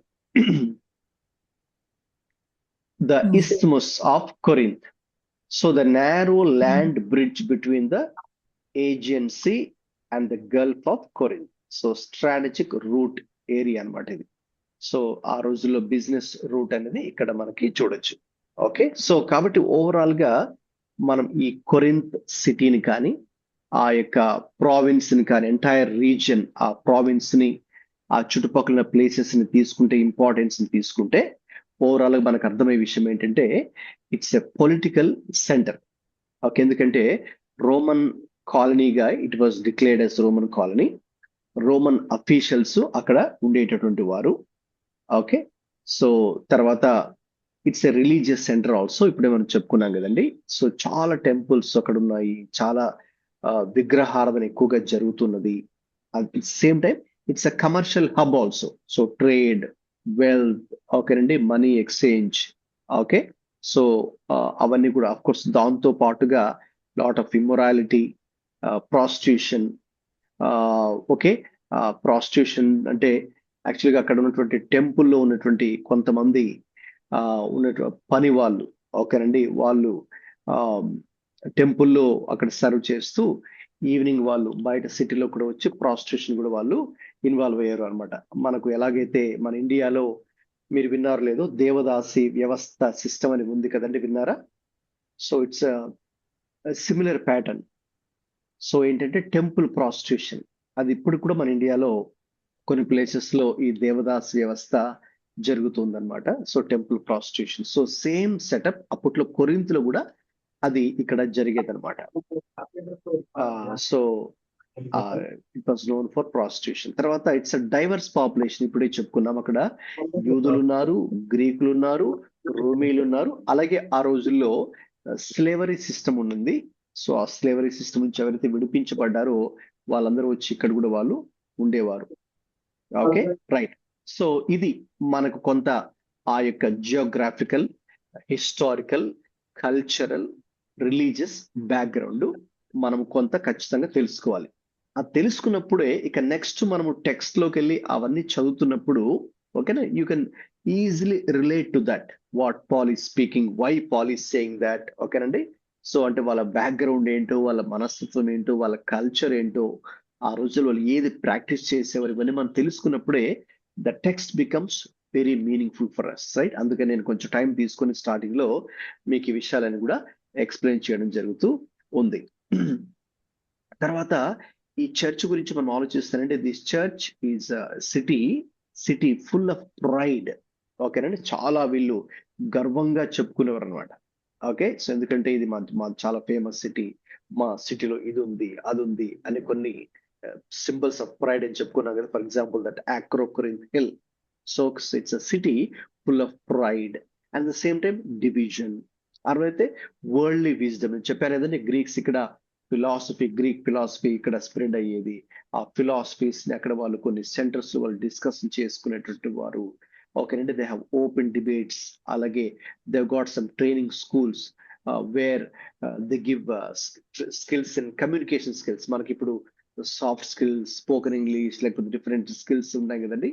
So అలాంటివి ఎక్కడైతే ఇన్స్టిట్యూట్స్ చెప్పేవారో అలాంటివి అప్పట్లో చెప్పేవారు అనమాట, నేర్పించేవారు. సో ఇటువంటి పరిస్థితుల్లో డివిజన్స్, ప్రైడ్, సేమ్ టైం అలాగే వ్యభిచారము, అనైతికత, కల్చర్, చాలా ప్రాబ్లమ్స్, ఓకేనండి. సేమ్ టైం కన్ఫ్యూజన్, ఓకేనండి. సో ఇన్ని కల్చర్స్ ఉండడం వల్ల so there is a confusion also prevailing. ప్రజల మనస్సుల్లో, ప్రజల హృదయాల్లో మరి చాలా అయోమయ పరిస్థితి, ఓకేనండి. తర్వాత ఎవరికి ఇష్టం వచ్చినట్టు వాళ్ళు మరి ప్రవర్తిస్తూ ఉండేటటువంటి వారు. తర్వాత మరి మనకి ఇష్టం వచ్చింది మనం చేసుకోవచ్చు, అది తప్పు లేదు. ఫర్ ఎగ్జాంపుల్ గ్రీక్స్ ఉన్నారు అని చెప్పాను, ఇక్కడ గ్రీకులు ఉన్నారు. సో ఆ గ్రీకులు వాళ్ళు ఏమని నమ్మేవారంటే ఆ రోజుల్లో they believe that the soul, okay, మనకు the spirit is holy, okay, the body is sinful, ఓకేనండి. మనలో ఉన్నటువంటి ఆత్మ పవిత్రమైంది, అలాగే మనకున్నటువంటి దేహము అపవిత్రమైందని నమ్మేవారు అనమాట. సో కాబట్టి since this body is evil, ఈ దేహము అపవిత్రమైంది, చెడ్డది, కాబట్టి ఈ చెడ్డదైనటువంటి దేహంతో మనం ఏదైనా చేయొచ్చు, అది దేవుడేమీ దాన్ని సీరియస్ గా తీసుకోడు, అది లెక్కలోకి రాదు అని వాళ్ళు అనుకునేవారు అనమాట. సో కాబట్టి దాన్ని వాళ్ళు సీరియస్ గా తీసుకునేవాళ్ళు. కాబట్టి అక్కడ భయంకరమైనటువంటి విచారము, ఓకే, ఇంకా అటువంటి పాపములకు సంబంధించినటువంటి కార్యాలు మరి అక్కడ జరుగుతుండేవి. సో ఎందుకు? Because what they believe, okay. అందుకనే our belief system determines our behaviour, okay. So మనం ఏదైతే నమ్ముతామో అంతే కదండి, ఏదైతే వాళ్ళు నమ్ముతారో అదే చేస్తారు. సో కాబట్టి దాన్ని వాళ్ళు తప్పుగా కానీ పాపంగా కానీ చూసేవారు కాదన్నమాట ఆ రోజుల్లో. సో కాబట్టి ఇటువంటి బ్యాక్గ్రౌండ్ ఉన్నటువంటి పరిస్థితుల మధ్యలో ఇటువంటి సిటీకి దేవుడు ఎవరిని పంపించారండి అక్కడ సువార్త ప్రకటించడానికి?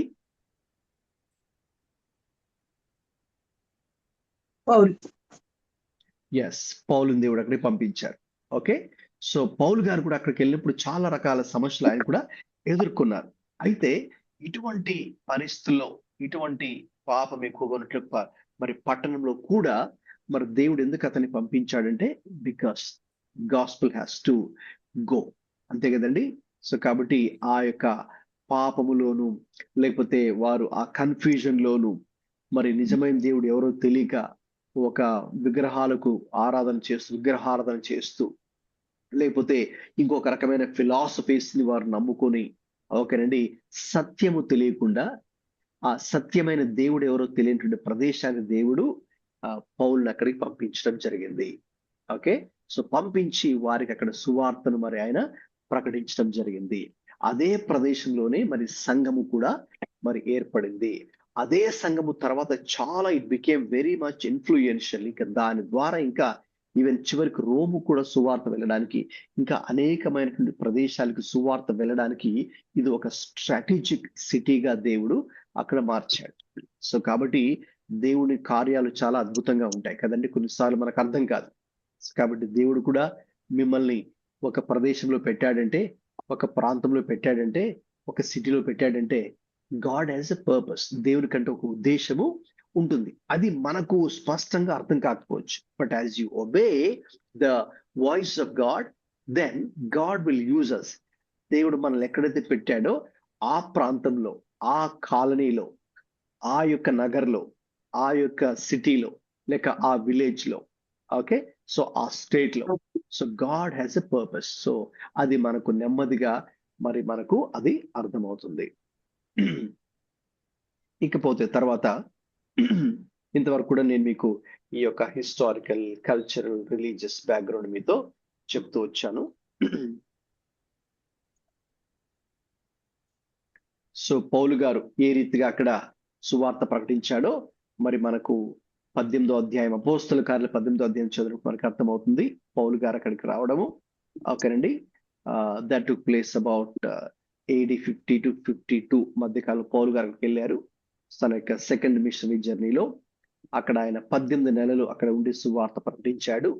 అలాగే సంఘాన్ని కూడా ఆయన స్థాపించారు. అది మనకు 18వ అధ్యాయము 8 నుంచి 11 వచనాల్లో మనకు కనిపిస్తుంది. ఇక లేటర్ పార్ట్ కనుక చూస్తే పౌలు గారికి అక్కడ నుంచి వేరే ప్రాంతాన్ని దేవుడు ఆయన నడిపించారు. ఆయన సువార్త పరిచర్యలో భాగంగా, ప్రయాణంలో భాగంగా వేరే ప్రదేశానికి వెళ్ళిపోతారు. ఇక ఆయన తర్వాత అక్కడికి అపోల్లో వచ్చి అక్కడ ఇక పరిచర్య కొనసాగించడము మనం చూస్తాం. అపోల్లో గురించి మనం ఇదే 18వ అధ్యాయంలో 24 నుంచి 28 వచనాల్లో మనకు అది కనిపిస్తుంది. ఇక దాని తర్వాత ఇక ఆయన మొదటి కొరింథీ పత్రికలు, దీనికి సంబంధించినటువంటి పత్రికను ఎఫెసుకి వెళ్ళిన తర్వాత ఎఫెసు నుంచి వీరికి కొరింథీలకు పత్రిక ఆయన వ్రాయడము జరుగుతుంది. ఓకే, సో ఇక ఆ మొదటి అధ్యాయంలోకి మరి ఇప్పుడు మనం ప్రవేశించబోతున్నాం. రైట్, సో ఈ మొదటి అధ్యాయాన్ని ఒక్కసారి కనుక మనం పరిశీలిస్తే ఇందులో టోటల్ ఎన్ని వచనాలు ఉన్నాయండి? మొత్తం 30 మీ బైబిల్ చూసి చెప్పండి. 31 వర్సెస్, 31 verses, yeah. 31 వచనాలు ఉన్నాయి. ఓకే, సో ఈ 31 వర్సెస్ ని మనం ఈజీగా గుర్తుంచుకోవడం కోసం మనం we can divide it into 4 sections. So 4 విభాగాలు మనం చేద్దాం. 1 to 9 verses, okay, is 1 section. అందులో Paul talks about our identity. Okay, మొదటి 9 వచనాల్లో మరి ఆయన మన యొక్క క్రీస్తులో మనము కలిగి ఉన్నటువంటి గుర్తింపు గురించి ఆయన మాట్లాడుతున్నారు. ఇక నెక్స్ట్ 10 to 17 వర్సెస్ లో ఆయన ఏం మాట్లాడుతున్నారండి? ఆ అంశం ఏంటి ఇక్కడ చూసి చెప్పండి, స్లైడ్ మీద ఉన్న topic. 10 to 17, unity. Unity, yes, okay, ఐక్యత గురించి మాట్లాడుతున్నారు. ఇక నెక్స్ట్ 18 to 25 వర్సెస్ లో ఏ థీమ్ గురించి మాట్లాడుతున్నారండి పౌలు గారు ఇక్కడ? ద క్రాస్, సిలువ గురించి ఆయన మాట్లాడుతున్నారు. ఇక లాస్ట్ సెక్షన్ 26 to 31 వర్సెస్ లో మరి మనం దేని యందు అతిశయించాలి? Okay, what are we be boasting about? Okay, మనం దేని గురించి అతిశయపడాలో దాని గురించి మాట్లాడారు. ఓకే, సో కాబట్టి ఈ యొక్క చిన్న అవుట్లైన్ ని మీరు దృష్టిలో ఉంచుకుంటే మనకి ఈ యొక్క ఎంటైర్ చాప్టర్ మనకు ఈజీగానే అర్థమవుతుంది. ఓకే, సో కాబట్టి అది, సో కాబట్టి ఇందులో దీన్ని కూడా మళ్ళీ మనం ఫర్దర్ గా ఒక మేజర్ 2 డివిజన్స్ కనుక చేసినట్లయితే verses 1 to 17 is 1 part, and then verses from 18 to 31 is another part. Okay, right. So కాబట్టి అందులో భాగంగా ఉన్నటువంటి మనకు ఐడెంటిటీ అని చెప్పాను కదండి. సో ఆ ఫస్ట్ దాంట్లోకి వద్దాము. మనకు 1 to 9 verses లో okay Paul talks about the identity. Okay అంటే ఆ కొరింథీ సంఘంలో ఉన్నటువంటి కొన్ని సమస్యలను ఆయన చెప్పబోతున్నారు. సో డైరెక్ట్ గా ఆ ప్రాబ్లం లోకి వెళ్ళి ఆ ప్రాబ్లం గురించి చెప్పి దాన్ని సొల్యూషన్ కంటే ముందుగా ఆయన ఆ క్రీస్తులో మనం ఎవరు, క్రీస్తులో మన యొక్క గుర్తింపు ఏంటి, okay who we are in Christ, what is our identity in Christ. So as believers we must know that. చాలా సార్లు మనం కూడా we go through lot of confusion, lot of chaos, lot of problem. ఓకేనండి, మనం కూడా we go through lot of discouragement. అయితే ఎక్కడ మనం ఫెయిల్ అవుతున్నామంటే we fail at knowing our identity in Christ. So క్రీస్తులో అసలు మనం ఎవరో ఏమై ఉన్నామో అని కనుక తెలుసుకుంటే then there will be no room for any kind of discouragement, okay, in our lives. ఒకవేళ అటువంటి డిస్కరేజ్మెంట్ సిచ్యువేషన్స్ వచ్చినా కూడా వెంటనే the moment you switch to this mode of knowing who you are in Christ, క్రీస్తులో నీవు ఎవరివి, ఏమై ఉన్నావు, లేక క్రీస్తు నిన్ను ఎలా చూస్తూ ఉన్నాడు, how Christ is viewing you, అది కనుక మనం తెలుసుకుంటేనండి ఇక నిజంగా మనకి ఏ ప్రాబ్లం వచ్చినా, ఏ ఇబ్బంది వచ్చినా, ఏ డిస్కరేజ్మెంట్ వచ్చినా మనం ఈజీగా లైఫ్ ని, మనం ఈజీగా సిచ్యువేషన్స్ ని, ఈజీగా ప్రాబ్లమ్స్ మనం ఫేస్ చేయగలం. Okay, so let us see that what kind of identity we have in Christ. Okay, now let us read the first verse. ఎవరైనా ఒకరు చదవండి మొదటి వచనం. Paul is called by God's will, not self-appointed. ఎవరైనా ఒకరు మొదటి వచనం, please read the first words from the Bible. Paul called to be an apostle of Christ Jesus by the will of God, and our brothers Sosthenes. ఎవరైనా ఒకరు తెలుగులో చదవండి మొదటి వచనం బైబిల్లో నుంచి. దేవుని చిత్తము వలన యేసుక్రీస్తు యొక్క అపోస్తలుడుగా నుండుటకు పిలువబడిన పౌలును, సహోదరుడైన సోస్థెనేసు. Okay, right. సో ఇక్కడ మనము is talking about our calling. Okay, దేవుని చిత్తం వలన యేసుక్రీస్తు యొక్క అపోస్తలుడుగా ఉండుటకు పిలువబడిన, like we are called out people by the lord. So ఇప్పుడు పౌలు గారు తనను తాను ఎలా సంబోధించుకుంటున్నాడంటే, అఫ్ కోర్స్ ఆ రోజుల్లో it's a letter, because the letter. So first వాళ్ళు ఏం చేస్తారంటే ఎవరు ఈ పత్రిక రాస్తున్నారు, ఎవరికి రాస్తున్నారు అనమాట. మనం కూడా ఫ్రమ్ అండ్ టు అడ్రస్ చేస్తాం కదా. సో కాబట్టి ఆ రోజుల్లో అది ఒక రెగ్యులర్ ఆనవాయితీ అనమాట. కాబట్టి ఎవరు రాస్తున్నారు, ఎవరికి రాస్తున్నారు, తర్వాత వాళ్ళు శుభములు, ఓకే, స్టార్టింగ్ లో గ్రీటింగ్స్, విషెస్ చెప్తూ రాస్తారు. అదే ప్యాటర్న్ పౌలు గారు మనం మొదటి 3 వచనాలు అదే ప్యాటర్న్ పౌలు గారు ఫాలో అవుతున్నారు. అయితే ఆయన చెప్తున్నటువంటి ప్రాముఖ్యమైన విషయాలు ఇక్కడ మనం దృష్టిలో పెడతాం. ఇప్పుడు పౌలు గారు అపోస్తలుడిగా మారాడు కదండి. సో ఆయన is called as an apostle. అపోస్తలుడు, అపోజల్ అనే English word, this English word comes from the apostolos, the Greek word apostolos. Okay, మరి అందులో నుంచి మనకు తెలుగులోకి అపోస్తలుడు అని పిలిచారు. సో కాబట్టి దానికి ఆ అపోస్టలోస్ అనే గ్రీక్ వర్డ్ మీనింగ్ ఏంటి అంటే, ఒక ప్రత్యేకమైనటువంటి పని నిమిత్తమై ప్రత్యేకించబడి, పరిశుద్ధపరచబడి, పిలువబడినటువంటి వాడు అని అర్థం. ఒక ప్రత్యేకమైనటువంటి పని నిమిత్తమై పరిశుద్ధపరచబడి, ప్రత్యేకించబడి, పిలువబడినటువంటి వ్యక్తి అని అర్థం. సో కాబట్టి ఒక స్పెషల్ టాస్క్ కొరకు, ఒక స్పెషల్ మిషన్ కొరకు దేవుడు ఒక వ్యక్తిని పిలిచి అతన్ని పరిశుద్ధపరిచి అతన్ని ప్రత్యేకించడం జరుగుతుంది. ఎందుకు? ఒక ప్రత్యేకమైనటువంటి పని నిమిత్తమై.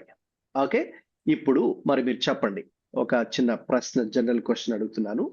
మరి పౌలుని ఏ ప్రత్యేకమైన పని నిమిత్తమై దేవుడు అతన్ని పిలిచాడు? To preach the gospel. ఉన్నవారు To preach the gospel about Christ Jesus. Sure. Okay. How about others? ఇంకా మిగతా వాళ్ళు కూడా రెస్పాండ్ అవ్వండి.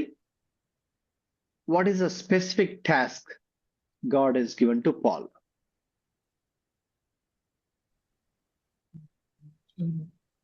మీతో చెప్పండి, అన్ని పర్లేదు. జనుల Right or ఎదుటను wrong? రాజుల ఎదుటను ఆ, అది మనకి ఎక్కడ కనిపిస్తుందండి? ఎనీ స్క్రిప్చురల్ వర్సెస్ యాక్చువల్గా అది ఇంత ముందు కూడా అడిగాను నేను. సో అపోస్తల రైట్, కార్యాలు 9:15. Okay, right. Come to Acts 9:15. There we have that specific task or mission or the project God wants Paul to take it. So ఏంటి ఆ స్పెషల్ టాస్క్? ఇప్పుడు మనకు స్పెషల్ టాస్క్ ఫోర్స్ ఉంటారు కదండి, STF అంటాం అనుకుంటారు, special task force, STF, police. Okay, so కాబట్టి government ఏం చేస్తుందంటే వాళ్ళని ఏదైనా కొన్ని స్పెషల్ సిచ్యువేషన్స్ అరైజ్ అయినప్పుడు మా కంట్రీలో దాన్ని అడ్రస్ చేయడానికని కొంతమందిని పిక్ చేసి సెలెక్ట్ చేసి వాళ్ళు ఏం చేస్తారంటే ఆ టాస్క్ కోసం వాళ్ళు పంపిస్తారు. సో దానికి వాళ్ళు మిషన్ పెడతారు, మిషన్ అని పెట్టి, ఓకే, ఏంటి వాళ్ళు ఏ మిషన్ అకంప్లిష్ చేయాలో దానికి పేరు పెడతారు అనమాట కదండి. మీరు వినే ఉంటారు అనమాట మిషన్. ఒక రీసెంట్ గా సింధూర్ ఏదో చెప్పారు కదా రీసెంట్ గా. సో కాబట్టి మిషన్ సింధూర్, లేకపోతే మిషన్ కంధమాల్, లేకపోతే మిషన్ ఏదో పేరు పెట్టేసి దాన్ని స్పెషల్ టాస్క్ ఫోర్స్ వాళ్ళు అందులో ఉంటారు. సో కాబట్టి గవర్నమెంట్ వాళ్ళని ఎక్స్క్లూజివ్ గా ఆ పని కోసమే వాళ్ళని నియమిస్తుంది అనమాట, just like that. Okay, so ఇప్పుడు దేవుడు ఎక్స్క్లూజివ్ మిషన్ టాస్క్ పౌలు గారికి ఏమి ఇచ్చారు అంటే యాక్ట్స్ 9:15 ప్రకారం, అపోస్తలుల 9:15 ప్రకారం దేవుడు అతను ఎందుకు ఏర్పాటు చేసుకున్నాడు? రాజుల ఎదుటను, అన్యజనుల ఎదుటను, ఇశ్రాయేలుల ఎదుటను దేవుని కొరకు అతడు సాక్షిగా ఉండుట కొరకు. That is a specific task. That is how he's called by the Lord.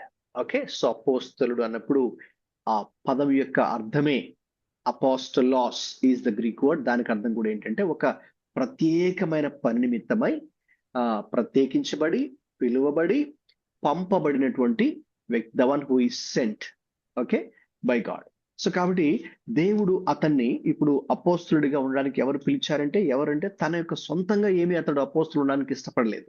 Okay, ఆయన ఏమి సొంతంగా ఆ టైటిల్ పెట్టుకోవట్లేదు తనకు తాను.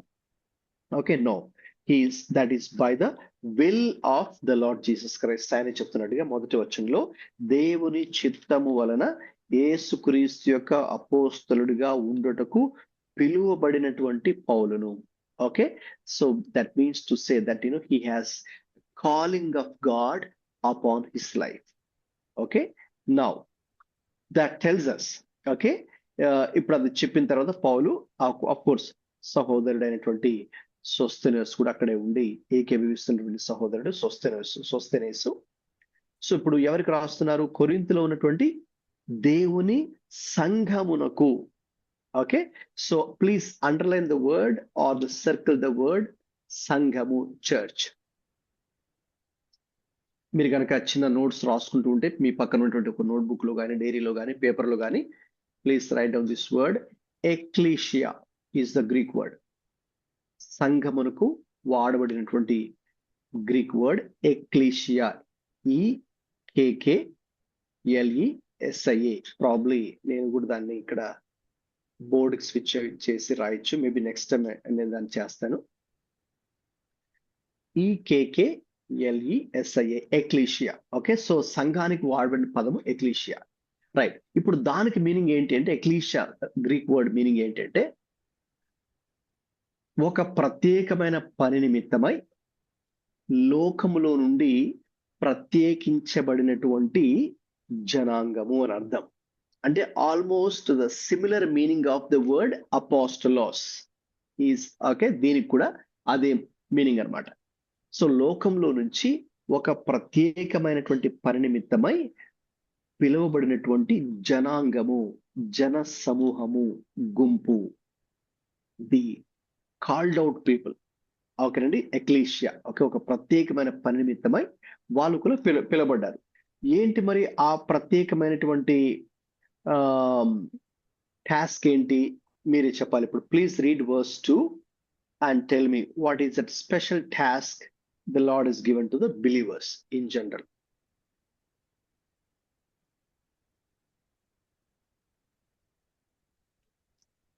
Jesus Christ called to be holy together with all those everywhere who call on the name of our Lord Jesus అంతేనండి, Christ. Yeah, that's it.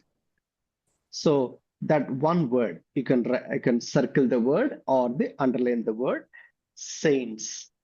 Okay, పరిశుద్ధులుగా ఉండుటకు, పరిశుద్ధులుగా ఉండుటకు. కాబట్టి మనం కూడా అపోస్తలుడు అనే పదిని ఎలాగైతే లోకంలో నుంచి ఒక ప్రత్యేకమైన పని నిమిత్తమై ప్రత్యేకించబడి పరిశుద్ధపరచబడి పిలువబడిన వ్యక్తులుగా ఉన్నారో అపోస్తలులు, సంఘముగా అంటే విశ్వాసులుగా ఉన్నవారు కూడా లోకంలో నుంచి మరి మనం కూడా పిలువబడ్డాము, ప్రత్యేకించబడ్డాము, అలాగే మనం కూడా పరిశుద్ధపరచబడ్డాం. సో పరిశుద్ధముగా ఉండడానికే మరి మనం కూడా పిలువబడ్డాం దేవుడి ద్వారా, సంఘము కూడా. సో కాబట్టి ఈ గాడ్స్ కాలింగ్ అనేది అక్కడ మీరు హెడ్డింగ్ చూస్తున్నారుగా, వర్స్ 1 కాలింగ్ అని. ఈ కాలింగ్ లో అందరూ ఉన్నారు. Okay, so not just the full time Christian workers or pastors, evangelist. Okay, మనకు ఎఫెషియన్స్ 4 ప్రకారము 5 ఫోల్డ్ మినిస్టర్స్ మనకు కనిపిస్తారు కదండి.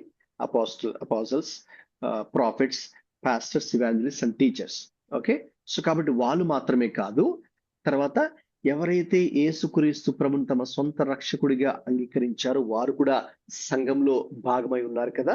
సో కాబట్టి వారికి కూడా అంతే ప్రత్యేకమైనటువంటి గుర్తింపు దేవుడు ఇస్తూ ఉన్నాడు. That is the special privilege found only in the new testament, unlike the old testament. పాత నిబంధనలో కేవలము ఒక్క గోత్రీకులు మాత్రమే దేవుణ్ణి సేవించేటట్టు గుర్తింపు, ఐడెంటిటీ వారికి ఉంది. చెప్పండి, ఆ గోత్రం పేరేంటో? Levi. Yes, Levi, the tribe of Levi.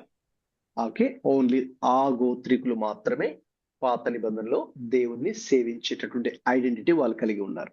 Okay, ఇక్కడ క్రొత్త నిబంధనలో బేస్డ్ ఆన్ 1 Peter 2:9 రాసుకునే వాళ్ళు రెఫరెన్స్ రాసుకోండి, చదవక్కర్లేదు. నేను నాట్ రీడ్ దట్ బికాస్ మనకు టైం లేదు ఇక్కడ. సో రాసుకొని నేను చెప్తున్న క్రాస్ రెఫరెన్స్ చెప్తున్నా కదా, నోట్ చేసుకోవాలి. మీ ఫ్రీ టైంలో రేపు తర్వాత నెక్స్ట్ వీక్ లో ఎప్పుడైనా మీరు దాన్ని చదవచ్చు. సో 1 Peter 2:9 ప్రకారం మనం చూసినప్పుడు ఇక్కడ ఇక we have the universal identification, okay, as the body of Christ or the church. Okay, ఇక్కడ సంఘము, ది ఎక్లీషియా అని చెప్తున్నాం కదండి ఇక్కడ, అదనమాట. సో కాబట్టి అక్కడ we have the parallelism between the word apostolos and the ecclesia. Okay, అపోస్తలుడు అలాగే సంఘము. ఓకే, కాబట్టి మనందరూ కూడా దేవుని చేత పిలువబడ్డాము. So know for sure as a believer that we have the calling of God upon your life. కానీ చాలాసార్లు మనము దేవుడు మనల్ని పిలిచాడు అనేది మనం మర్చిపోవడాన్ని బట్టే ఇక చిన్న చిన్న సమస్యకే మరి మనము ఇబ్బంది పడిపోతున్నాము, చిన్న చిన్న ప్రాబ్లమ్స్కే ఓకే మరి మనం డిస్కరేజ్ అయిపోతున్నాం, చిన్న చిన్న ప్రాబ్లమ్స్కే డిసప్పాయింట్ అయిపోతున్నాం. ఎవరైనా చిన్న మాట అనగానే మరి మనము డిప్రెషన్లోకి వెళ్ళిపోతున్నాము, డిస్కరేజ్ అయిపోతున్నాము. ఓకేనండి, ఇక మనము మన యొక్క ఫోకస్ ని దేవుడి మీద కాకుండా మన ప్రాబ్లం మీదే ఫోకస్ చేస్తూ భయపడిపోతున్నాం కదండి.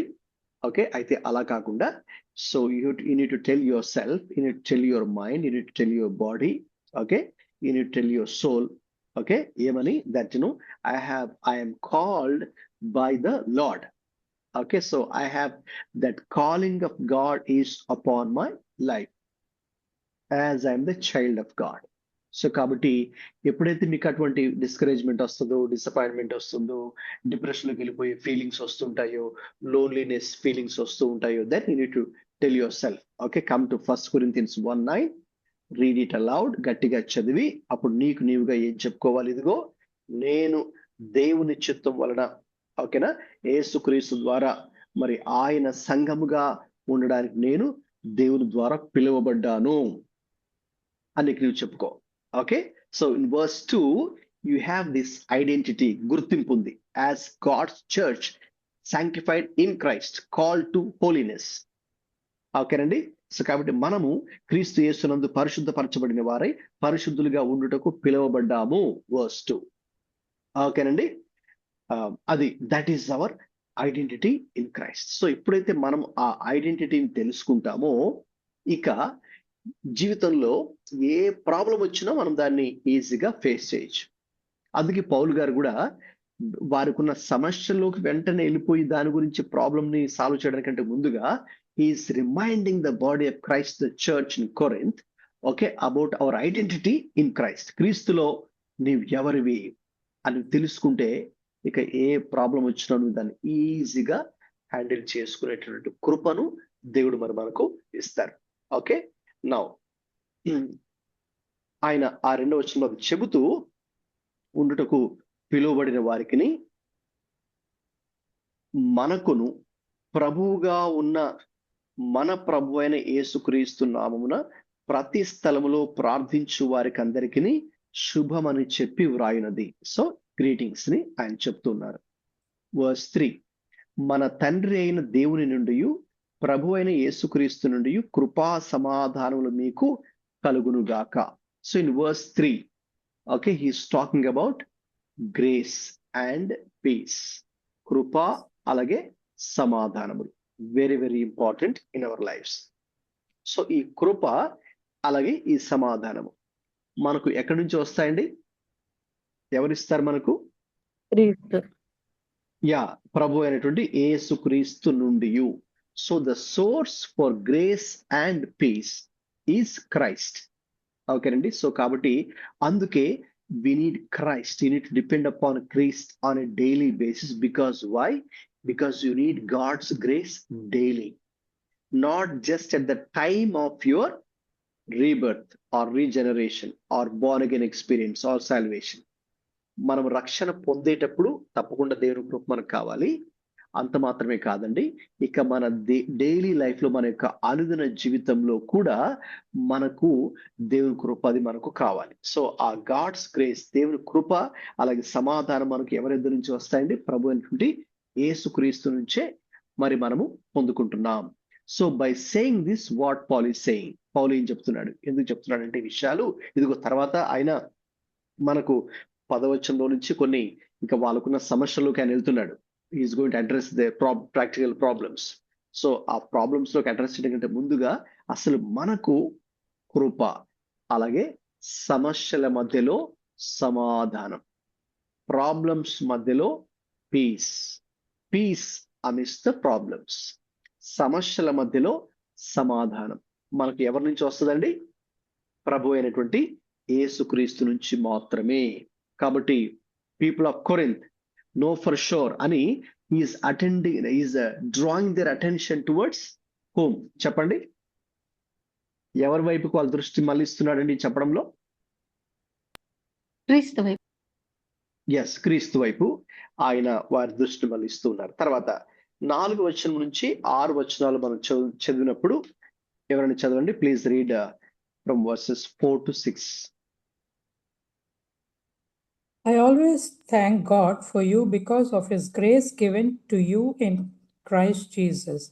For in him you have been enriched in every way, in all your speaking and in all your knowledge, because our testimony about Christ was confirmed in you. Therefore, Right. చాలండి. 4 to 6. క్రీస్తు యేసునందు ఎవరైనా తెలుగులో చదువుతారా ఒకరు? క్రీస్తు యేసునందు మీకు అనుగ్రహింపబడిన దేవుని కృపను చూచి మీ విషయమై నా దేవునికి ఎల్లప్పుడూ కృతజ్ఞతాస్తుతులు చెల్లించుచున్నాను. క్రీస్తును గురించిన సాక్ష్యము మీలో స్థిరపరచబడినందున ఆయన యందు మీరు ప్రతి విషయంలోనూ అనగా సమస్త ఉపదేశంలోను సమస్త జ్ఞానంలోను ఐశ్వర్యవంతులైతిరి. రైట్. సో పౌలు గారు ఇక్కడ దేవునికి కృతజ్ఞతలు చెల్లిస్తున్నారు ప్రారంభంలో. ఎందుకు దేవునికి ఆయన కృతజ్ఞతాస్తులు చెల్లిస్తున్నారంటే మరి కొరింథీయుల విషయమై దేవుడు ఎంతో కృప చూపించాడు. ఓకేనండి. సో దేవుడు వారి పట్ల ఎలా నమ్మకంగా ఉన్నారు అంటే దేవుడు ఎల్లప్పుడూ కూడా ఆయన తన కృపను వారికి చూపిస్తూ ఉన్నారు. గ్రేస్. ఓకే, మొట్టమొదట. సో మనం కూడా మనకు వచ్చేటటువంటి ఈ మనం ఎదుర్కొనే పరిస్థితుల్లో you need to think about God's grace. So నా దేవుడు నాకు ప్రతిరోజు ఆయన కృప చూపిస్తూ ఉన్నాడు అనేది మనం తెలుసుకోవాలి. కొరింథీయుల పట్ల కూడా దేవుడు ఆయన తన కృపను ఆయన చూపిస్తూనే ఉన్నాడు. ఓకే, వారికి మళ్ళీ అంటే ఇంకా అలాగని చెప్పి వారికి ఏ సమస్యలు లేవంటే లేదు, ఉన్నాయి. తర్వాత మనకి verse 10 నుంచే వారిలో ఉన్న సమస్యలు కూడా పౌలు గారు అడ్రస్ చేస్తారు. అది చూద్దాం. ఓకే, అయితే the mist of those situations దేవుడు తన కృపనైతే ఆయన వారికి చూపిస్తున్నాడు. సో దేవుడు క్రీస్తు యేసునందు మీకు అనుగ్రహింపబడిన దేవుని కృపను చూచి మీ విషయమై నా దేవునికి ఎల్లప్పుడూ కృతజ్ఞతాస్తులు చెల్లిస్తూ ఉన్నాను. తర్వాత చూడండి, దేవుడు ఇంకా ఏమిచ్చాడు. ఓకే, దేవుడు అంటే కొరింథీయులకు ఆ రోజుల్లో ఏమిచ్చాడు, ఈ రోజుల్లో విశ్వాసులుగా దేవుడు కూడా మనకి ఏమి ఇస్తున్నాడు. ఓకే, చాలా సార్లు మన మానవ నైజం ఏంటంటేనండి, హ్యూమన్ టెండెన్సీ, మనకు లేని వాటి గురించి మనం బాధపడిపోతుంటాం. ఓకే, అంటే మనం వాళ్ళతో వీళ్ళతో మనం పోల్చుకుంటాం కదండి. సాధారణంగా మనుషులుగా పోల్చుకుని వాళ్ళకి అది ఉంది, ఓకే మనకి ఇది లేదు, వీళ్ళకి ఇది ఉంది, నాకు ఇది లేదు, ఓకేనా అని మనకు లేని వాటి గురించి, మన మనుషులతో పోల్చుకుని లేని వాటి గురించి మరి మనం బాధపడిపోతుంటాం. కానీ ఉన్న వాటిని విషయమే మనం అవి మర్చిపోతుంటాం. ఉన్న వాటిని బట్టి దేవునికి స్తోత్రాలు చెల్లించడం మర్చిపోతుంటాం. సో దేవుడు ఇక్కడ మనకు ఒక మంచి పౌలు మాదిరి చూపిస్తున్నాడు. ఏంటంటే పౌలుకి దేవుడు వారికి ఏమి ఇచ్చాడు, మొట్టమొదటిగా వారికి కృపను దేవుడు సమృద్ధిగా వారికి అనుగ్రహిస్తూ ఉన్నాడు. తర్వాత ఇంకా క్రీస్తు ఏమి ఇచ్చాడండి వారికి, ఎవరైనా చెప్పగలరా? కృప దేవుడు ఇచ్చాడు కొరింథీయులకి. రెండవదిగా ఏమి ఇచ్చాడు, 5వ వచనంలో ఉంది, చూసి చెప్తారా?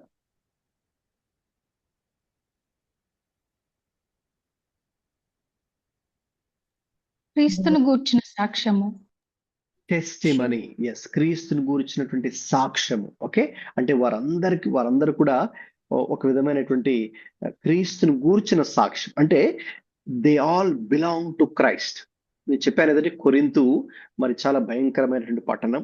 ఓకే, అందులో రకరకాల మనుషులు ఉన్నారు, రకరకాల పాపాలు చేసేవారు ఉన్నారు, రకరకాల బ్యాక్గ్రౌండ్స్ లో ఉన్నటువంటి వారు ఉన్నారు. అయితే ఈ విశ్వాసులకు మాత్రం, ఎవరైతే ఆ రోజుల్లో ఆ కొరింథు సంఘానికి వెళ్ళేవారు ఉన్నారో, వారికి మాత్రం క్రీస్తును గూర్చిన సాక్ష్యాన్ని వాళ్ళు కలిగి ఉన్నారు. అంటే ఎలాగంటే, వీళ్ళు దేవుని బిడ్డలండి, దేవునికి సంబంధించిన వాళ్ళండి.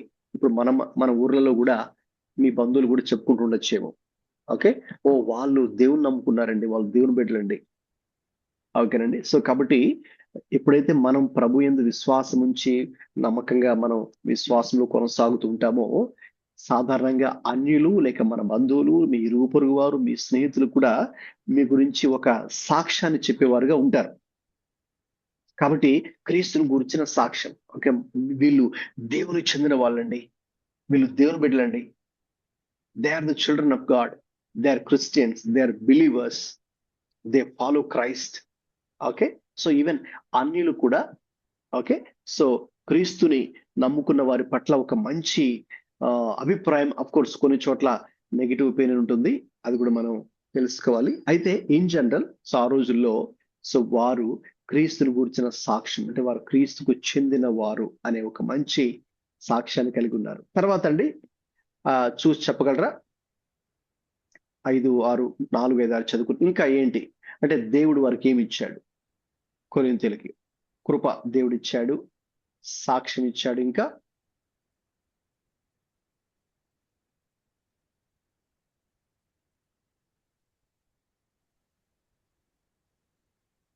ఆయన యందు ప్రతి విషయంలోనూ, సమస్త ఉపదేశంలోనూ, సమస్త జ్ఞానంలోనూ ఐశ్వర్యవంతులుగా ఉన్నారు. ఇంకా 2 విషయాలు ఉన్నాయి. సమస్త ఉపదేశములో వారు ఎలా ఉన్నారండి? ఐశ్వర్యవంతులుగా ఉన్నారు. ఓకే, అలాగే ఇంకా సమస్త జ్ఞానములోను వారు ఐశ్వర్యవంతులై ఉన్నారు. ఓకేనండి, ఆ విజ్డమ్, నాలెడ్జ్, ఆ స్పీచ్ విషయాల్లో కూడా వాళ్ళు ఐశ్వర్యవంతులుగా ఉన్నారు. అంటే they are rich, okay, in the wisdom, in the knowledge, in the speech. Okay, so కాబట్టి ఇప్పుడు ఇవన్నీ కూడా ఎవరిచ్చారని మరి? ఆ జ్ఞానము, ఆ తెలివి, ఓకే, వాళ్ళకున్నటువంటి ఆ టాలెంట్, ఓకే, ఏదైనా కానీ అల్టిమేట్ గా అవన్నీ కూడా మనకు దేవుడే ఇచ్చేవాడు. సో కాబట్టి ఆ రోజుల్లో కొరింథీయులను బట్టి, యాక్చువల్లీ చెప్పాలంటే కొరింథీయుల్లో సమస్యలున్న తర్వాత పౌలు గారు దాని గురించి కూడా మాట్లాడతారు. అయితే దానికంటే ముందుగా ఫస్ట్ పాజిటివ్ గా ఆయన వాళ్ళని చూస్తూ అసలు వారు క్రీస్తులో ఏమై ఉన్నారు. ఓకేనండి, సో వారు క్రీస్తులో ఏమై ఉన్నారు, క్రీస్తు వారికి ఏమి ఇచ్చాడు, ఓకే, దాన్ని బట్టి నేను మిమ్మును గురించి మీకు నేను మీ గురించి ఎల్లప్పుడూ ఏం చేస్తున్నాను, నా దేవునికి ఎల్లప్పుడూ కృతజ్ఞతాస్తుతులు చెల్లించుచున్నాను. వర్స్ 4 ఎండింగ్ లో మనకుంది కదండి. సో కాబట్టి is expressing is gratitude. So మనం కూడా మనం దీని గురించి దేవుడికి కంప్లైంట్ లేక మనుషులకి కంప్లైంట్ చేసే దానికంటే ముందుగా, నెగిటివ్ గా ఆలోచించే దానికంటే ముందుగా, నాకు అది లేదు ఇది లేదు వాళ్ళకి అది ఉంది ఇది ఉంది అని ఆలోచించే దానికంటే ముందుగా, ఓకే, సనగడం కంటే బదులుగా నాకు నా దేవుడు ఏమి ఇచ్చాడు, ఓకే, నాకు దేవుడు కృపను ఇచ్చాడు, సాక్ష్యం ఇచ్చాడు, ఓకే, క్రీస్తుని గురించిన సమస్త విధమైన ఉపదేశంలోను జ్ఞానంలోను, ఓకేనండి, దేవుడు నన్ను ఐశ్వర్యవంతురాలుగా దేవుడు ఉంచాడు. సో దాన్ని బట్టి I must thank God, thank you Jesus, thank you God అని మనము హృదయపూర్వకంగా మనస్ఫూర్తిగా దేవుణ్ణి స్తుతించేటటువంటి మనస్సు మనం కలిగి ఉండాలి. సనుక్కునే మనస్సు కాకుండా, విసుక్కునే మనస్సు కాకుండా, లేని వాటి గురించి ఆలోచించి వర్రీ అయిపోయి, ఓకేనండి, ఇంకా అలాగ మనము విచారంలోకి వెళ్ళిపోకుండా, దేవుడు మనకేమి ఇచ్చాడు దాని గురించి పాజిటివ్ గా ఆలోచిస్తూ, దాని గురించి సంతోషిస్తూ, దాని గురించి స్తుతిస్తూ, దేవునికి కృతజ్ఞత భావాన్ని మనము కలిగి ఉండాలని పౌలు గారు ఇక్కడ ఈ 4 నుంచి 6 వచనాల్లో ఆయన దేవుని స్తుతిస్తున్నాడు, చూస్తున్నారు కదండి. అలాగే ఆయన అలా చెప్పడంలో ఇండైరెక్ట్ గా బిలీవర్స్ కూడా విశ్వాసులు కూడా ఏం చెప్తున్నాడు, మీరు కూడా అలాగే దేవుణ్ణి స్తుతించగలగాలి. మీరు కూడా దేవుడు మీకు ఏమి ఇచ్చాడో దాన్ని గుర్తించగలగాలి. గుర్తించి దేవుని స్తుతించి మీరు కూడా సంతోషించాలి అనే విషయాన్ని ఆయన కూడా వారికి పరోక్షంగా ఇండైరెక్ట్ గా బిలీవర్స్ కూడా విషయాలు ఆయన చెప్తున్నారు. మీరు గమనించండి, పౌలు గారు రాసిన 14 పత్రికలు ఉన్నాయి. ఓకే, ఈ 14 పత్రికలు కూడా ఫస్ట్ చాప్టర్ మీరు చదివితే, ఈ 14 పత్రికలు కూడా ఫస్ట్ చాప్టర్ లో ఆల్మోస్ట్ ఆయన ఈ ప్యాటర్న్ ని ఫాలో అవుతారు. అంటే అది కొరింథీలో అయినా, తెస్సలోనిక అనే ప్రాంతంలో ఉన్న వారికైనా, గలతీలో అయినా, ఎఫెసీయులైనా, ఓకే, వారు క్రీస్తులో ఏమై ఉన్నారో లేక క్రీస్తు వారికి ఏమి అనుగ్రహించాడో, ఓకేనండి, వాటిని బట్టి పాజిటివ్ గా ఆయన దేవునికి స్తుతులు చెల్లిస్తుంటాడు. అది మనం నేర్చుకోవాలండి. We must learn that. అందుకే కదా మన కీర్తన బాగా తెలిసినటువంటి వాక్య భాగము 103వ కీర్తన మొదటి వచనాలు, నా ప్రాణమా యెహోవాను సన్నుతించుము, నా అంతరంగమునున్న సమస్తమా ఆయన పరిశుద్ధ నామమును సన్నుతించుము అని. అంటే కీర్తనాకారుడు తనతో తాను మాట్లాడుకుంటూ చెప్పుకుంటున్నటువంటి మాటలవి ఆ కీర్తనల గ్రంథంలో మనం చూస్తాం కదండి. సో అంటే నా ప్రాణమని దేవుణ్ణి స్తుతించు, నీవేలా మౌనంగా ఉన్నావు, లేక నీవేలా కృంగిపోతున్నావు, లేక నీవేలా నెగిటివ్ గా ఆలోచిస్తున్నావు, లేక నా ప్రాణం నీవేలా అలాగ ఆలోచిస్తున్నావేంటి, నువ్వు దేవుణ్ణి అని ఆ కీర్తనల్లో చాలా వాక్య భాగాలు మనం చూస్తే కీర్తనకారుడు తమ్మును తాము, ఓకేనండి, ఎంకరేజ్ చేసుకుంటూ, అంతే కదండి. కొన్నిసార్లు మనకి ఎప్పుడు కూడా ప్రతిరోజు మనల్ని ఎంకరేజ్ చేసే వాళ్ళు మనకు కనబడకపోవచ్చు. అయితే మీరేం చేయొచ్చు, నిన్ను నీవే ప్రోత్సహించుకోవచ్చు, నిన్ను నీవే ఎంకరేజ్ చేసుకోవచ్చు. ఎలాగా, వాక్యమును ఆధారం చేసుకుని, వాక్యాన్ని మేము ముందుంచుకుని, వాక్యాన్ని ధ్యానించేదిగో ఇలాగా, ఇదిగో నా ప్రాణమా, ఇదిగో నా దేవుడు ఇలా చెప్తున్నాడు ఈ వాక్యంలో, కాబట్టి నీవెందుకు కృంగిపోతున్నావు, ఎందుకు సనుగుతున్నావు, నువ్వు దేవుని స్తుతించు. అర్థమవుతుంది కదండి. సో మీకు అర్థం అవడం కోసం నేను ఎగ్జాంపుల్ చెప్తున్నాను. సో కాబట్టి పౌలు కూడా దేవుణ్ణి వాటిని బట్టి స్తుతిస్తూ దేవుణ్ణి ఆయన గణపరుస్తున్నట్టుగా మనకు మొదటి సెక్షన్ లో మరి మనకు కనిపిస్తుంది. తర్వాత మనం 7, 8 వచనాలు చదువుకున్నప్పుడు, చదవండి ఎవరైనా 2 వచనాలు. గనుక ఏ కృపావరమునందున లోపము లేక మీరు మన ప్రభువైన యేసుక్రీస్తు ప్రత్యక్షతకు ఎదురు చూచుచున్నారు. మన ప్రభువైన యేసుక్రీస్తు దినమందు మీరు నిరపరాధులై ఉండినట్లు అంతము వరకు ఆయన మిమ్మును స్థిరపరుచును. రైట్, 7వ వచనం చదివావు కదమ్మా. సో ఎవరైనా సరే please read verse 7 and tell me 2 more good things about Corinthians which Paul noticed. పౌలు గారు కొరింథీలో గమనించిన ఇంకొక 2 విషయాలు ఉన్నాయి, 7వ వచనంలో ఉన్నాయి. మరి చెప్తారు ఎవరైనా, ఏంటా 2 విషయాలు?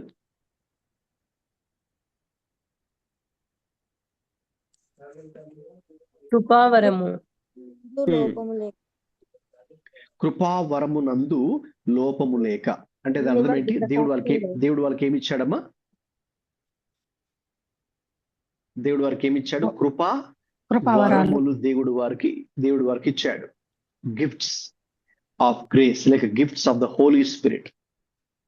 పరిశుద్ధాత్ముడు ఇచ్చే వరాలు. యాక్చువల్లీ మనం తర్వాత అధ్యాయంలో చూద్దాం ఏంటి ఆ వరాలు. ఆ పౌలు గారు దాని గురించి కూడా మాట్లాడారు. సో దేవుడు వారికి, కొరింథీలో ఉన్నటువంటి వారికి దేవుడు చాలా కృపావరాలు ఇచ్చాడు, ఆత్మీయ వరాలు ఇచ్చాడు. ఓకే, సో న్యాచురల్ టాలెంట్స్ వేరు, దేవుడు మనకు ప్రత్యేకంగా ఇచ్చేటువంటి ఆ కృపావరాలు లేక పరిశుద్ధాత్మ వరాలు వేరు. ఆ వరాలు ఉన్నాయి, తర్వాత అధ్యాయంలో మీకు తర్వాత చెప్తాను. సో కాబట్టి God he's blessed them with spiritual gifts. So దేవుడు ఖచ్చితంగా, అంటే ప్రతి విశ్వాసికి ఏదో ఒక్క ఆత్మీయ వరం దేవుడు ఖచ్చితంగా ఇస్తారు. అంటే మనమే ఒక్కొక్కసారి దాన్ని రియలైజ్ అవ్వకపోవచ్చు, రికగ్నైజ్ అవ్వకపోవచ్చు. Okay, but if you take time, pray and ask the Lord, definite గా మీలో కూడా దేవుడు ఏదో ఒక ఆత్మీయ వరం దేవుడు మీలో కూడా పెట్టే ఉంటారు. అయితే మనం దాన్ని ఒక్కొక్కసారి గమనించకపోవచ్చు, గ్రహించలేకపోవచ్చు. కాబట్టి కొరింథీలో దేవుడు వారికి ఇచ్చాడు. సో కాబట్టి పౌలు గారు దాన్ని గుర్తించి దాన్ని బట్టి కూడా ఇతను దేవునికి స్తుతులు చెల్లిస్తూ ఉన్నారు. ఓకే, తర్వాత ఇంకా రెండవది ఏంటి? అదే సేమ్ వర్స్లో ఇంకొకటి ఉందని కూడా చెప్పాను. యేసుక్రీస్తు ప్రత్యక్షత. యేసుక్రీస్తు ప్రత్యక్షత కొరకు వారు ఎదురు చూచుచు ఉన్నారు. ఓకేనండి. సో కాబట్టి అంటే యేసుక్రీస్తు ఎవరో, ఓకేనండి, ఆ ప్రత్యక్షత వారు కలిగి ఉన్నారు. అంత మాత్రమే కాకుండా ఇంకా ఆ యేసుక్రీస్తు రాకడ కొరకు కూడా ఎదురు చూస్తున్నారనే అర్థం ఇంకోటి కూడా ఉంది. ఏది ఏమైనా సరే, సో వారు ఒక విధంగా చెప్పాలంటే రెండింటిని కూడా మనం కలిపి చెప్తే నిజంగా వారు ఆత్మీయత కలిగినటువంటి విశ్వాసులు. They are spiritual. Okay, so ఎలాగంటే మరి వారు యేసుక్రీస్తు యొక్క ప్రత్యక్షతను కలిగి ఉన్నారు. అంటే యేసుక్రీస్తు ఎవరో వ్యక్తిగతంగా వారికి తెలుసు. Okay, same time they are also awaiting for the coming of the lord. So కాబట్టి ఆ ఆత్మీయ కోణాన్ని, ఆ స్పిరిచువాలిటీ యాంగిల్ ని పౌలు గారు చూడగలిగారు. అంటే ఆ కొరింథీలో ఉన్నటువంటి ఆ విశ్వాసుల్లో ఉన్నటువంటి ఆ ఆత్మీయ కోణాన్ని ఆయన చూడగలుగుతున్నాడు, చూసి దేవుని స్తుతిస్తున్నాడు. సో కాబట్టి మనలో కూడా ఓకే, డెఫినెట్ గా దేవుని పట్ల మనం కలిగినటువంటి ఆ తృష్ణ, ఆ ఆకలి, ఆ భారం దేవుడి పట్ల కానీ, వాక్యము పట్ల కానీ, ప్రార్థన పట్ల కానీ, ఓకేనండి, మనందరిలో కూడా ఆ తృష్ణ ఉంది కదండి. సో కాబట్టి అది దేవుడు మనలో పెట్టాడు. ఓకే, సో కాబట్టి మరి మనం దాన్ని బట్టి కూడా మన దేవుణ్ణి స్తుతించాలి, దాన్ని బట్టి కూడా మన దేవుణ్ణి స్తుతించగలగాలి. సో కాబట్టి మనకు పౌలు గారు అవన్నీ కూడా వాటిని ఐడెంటిఫై చేస్తూ వాటిని బట్టి దేవుని అతడు స్తుతిస్తున్నట్టుగా మనకి అర్థమవుతుంది. ఇక తర్వాత 9వ వచనం చదవండి ప్లీజ్. Read verse 9. మన ప్రభువైన యేసుక్రీస్తు అను తన కుమారుని సహవాసమునకు మిమ్మును పిలిచిన దేవుడు నమ్మదగినవాడు. రైట్.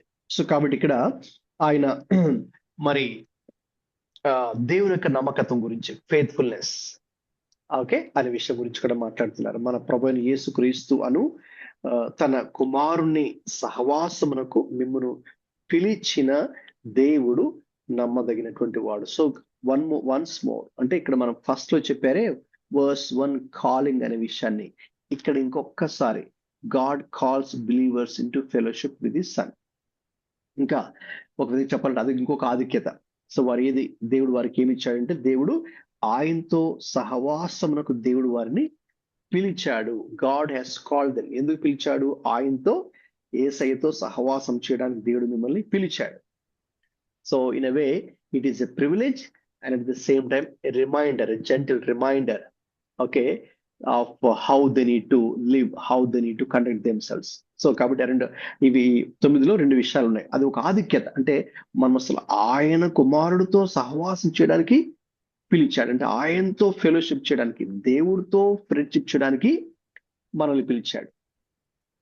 చూస్తారా సాధారణంగా ఎవరైనా బాగా గొప్పగా ఉన్న వాళ్ళు కానీ, లేకపోతే గొప్ప రాజకీయవేత్తను, లేకపోతే బాగా ధనవంతులు, బాగా వారికి ఫ్రెండ్స్ గా ఉన్నారనుకోండి, సో చాలా ప్రౌడ్గా చెప్పుకుంటారు కదా, మా పలాని సో అండ్ సో, ఓకేనా, మా ఫ్రెండ్ అండి, ఓకేనా, అది చాలా గ్రేట్గా చెప్పుకుంటారు కదా. దాన్ని బట్టి ఇప్పుడు కొరింథీయులు వాళ్ళు గ్రేట్గా చెప్పుకోవాలనుకుంటే వాళ్ళు ఎలా చెప్పుకోవచ్చు?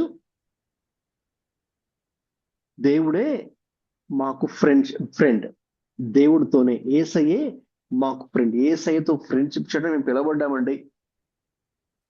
ఓకే, సో కాబట్టి ఇట్స్ ఎ ప్రివిలేజ్, అది ఒక ఆధిక్యత. At the same time it's a responsibility also. So కాబట్టి ఇప్పుడు యేసయ్యతో సహవాసం చేయడానికి పిలవబడ్డాము కాబట్టి దానికి తగ్గట్టుగానే మనం కూడా జీవించాలి.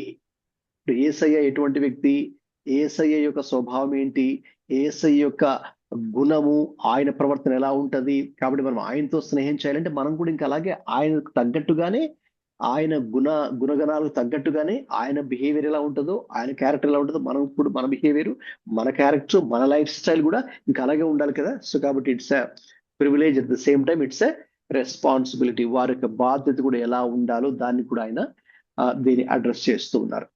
ఓకే, సో కాబట్టి ఆయన మనకు 10వ వచనం నుంచి ఇంకా straight away gets in to their problems.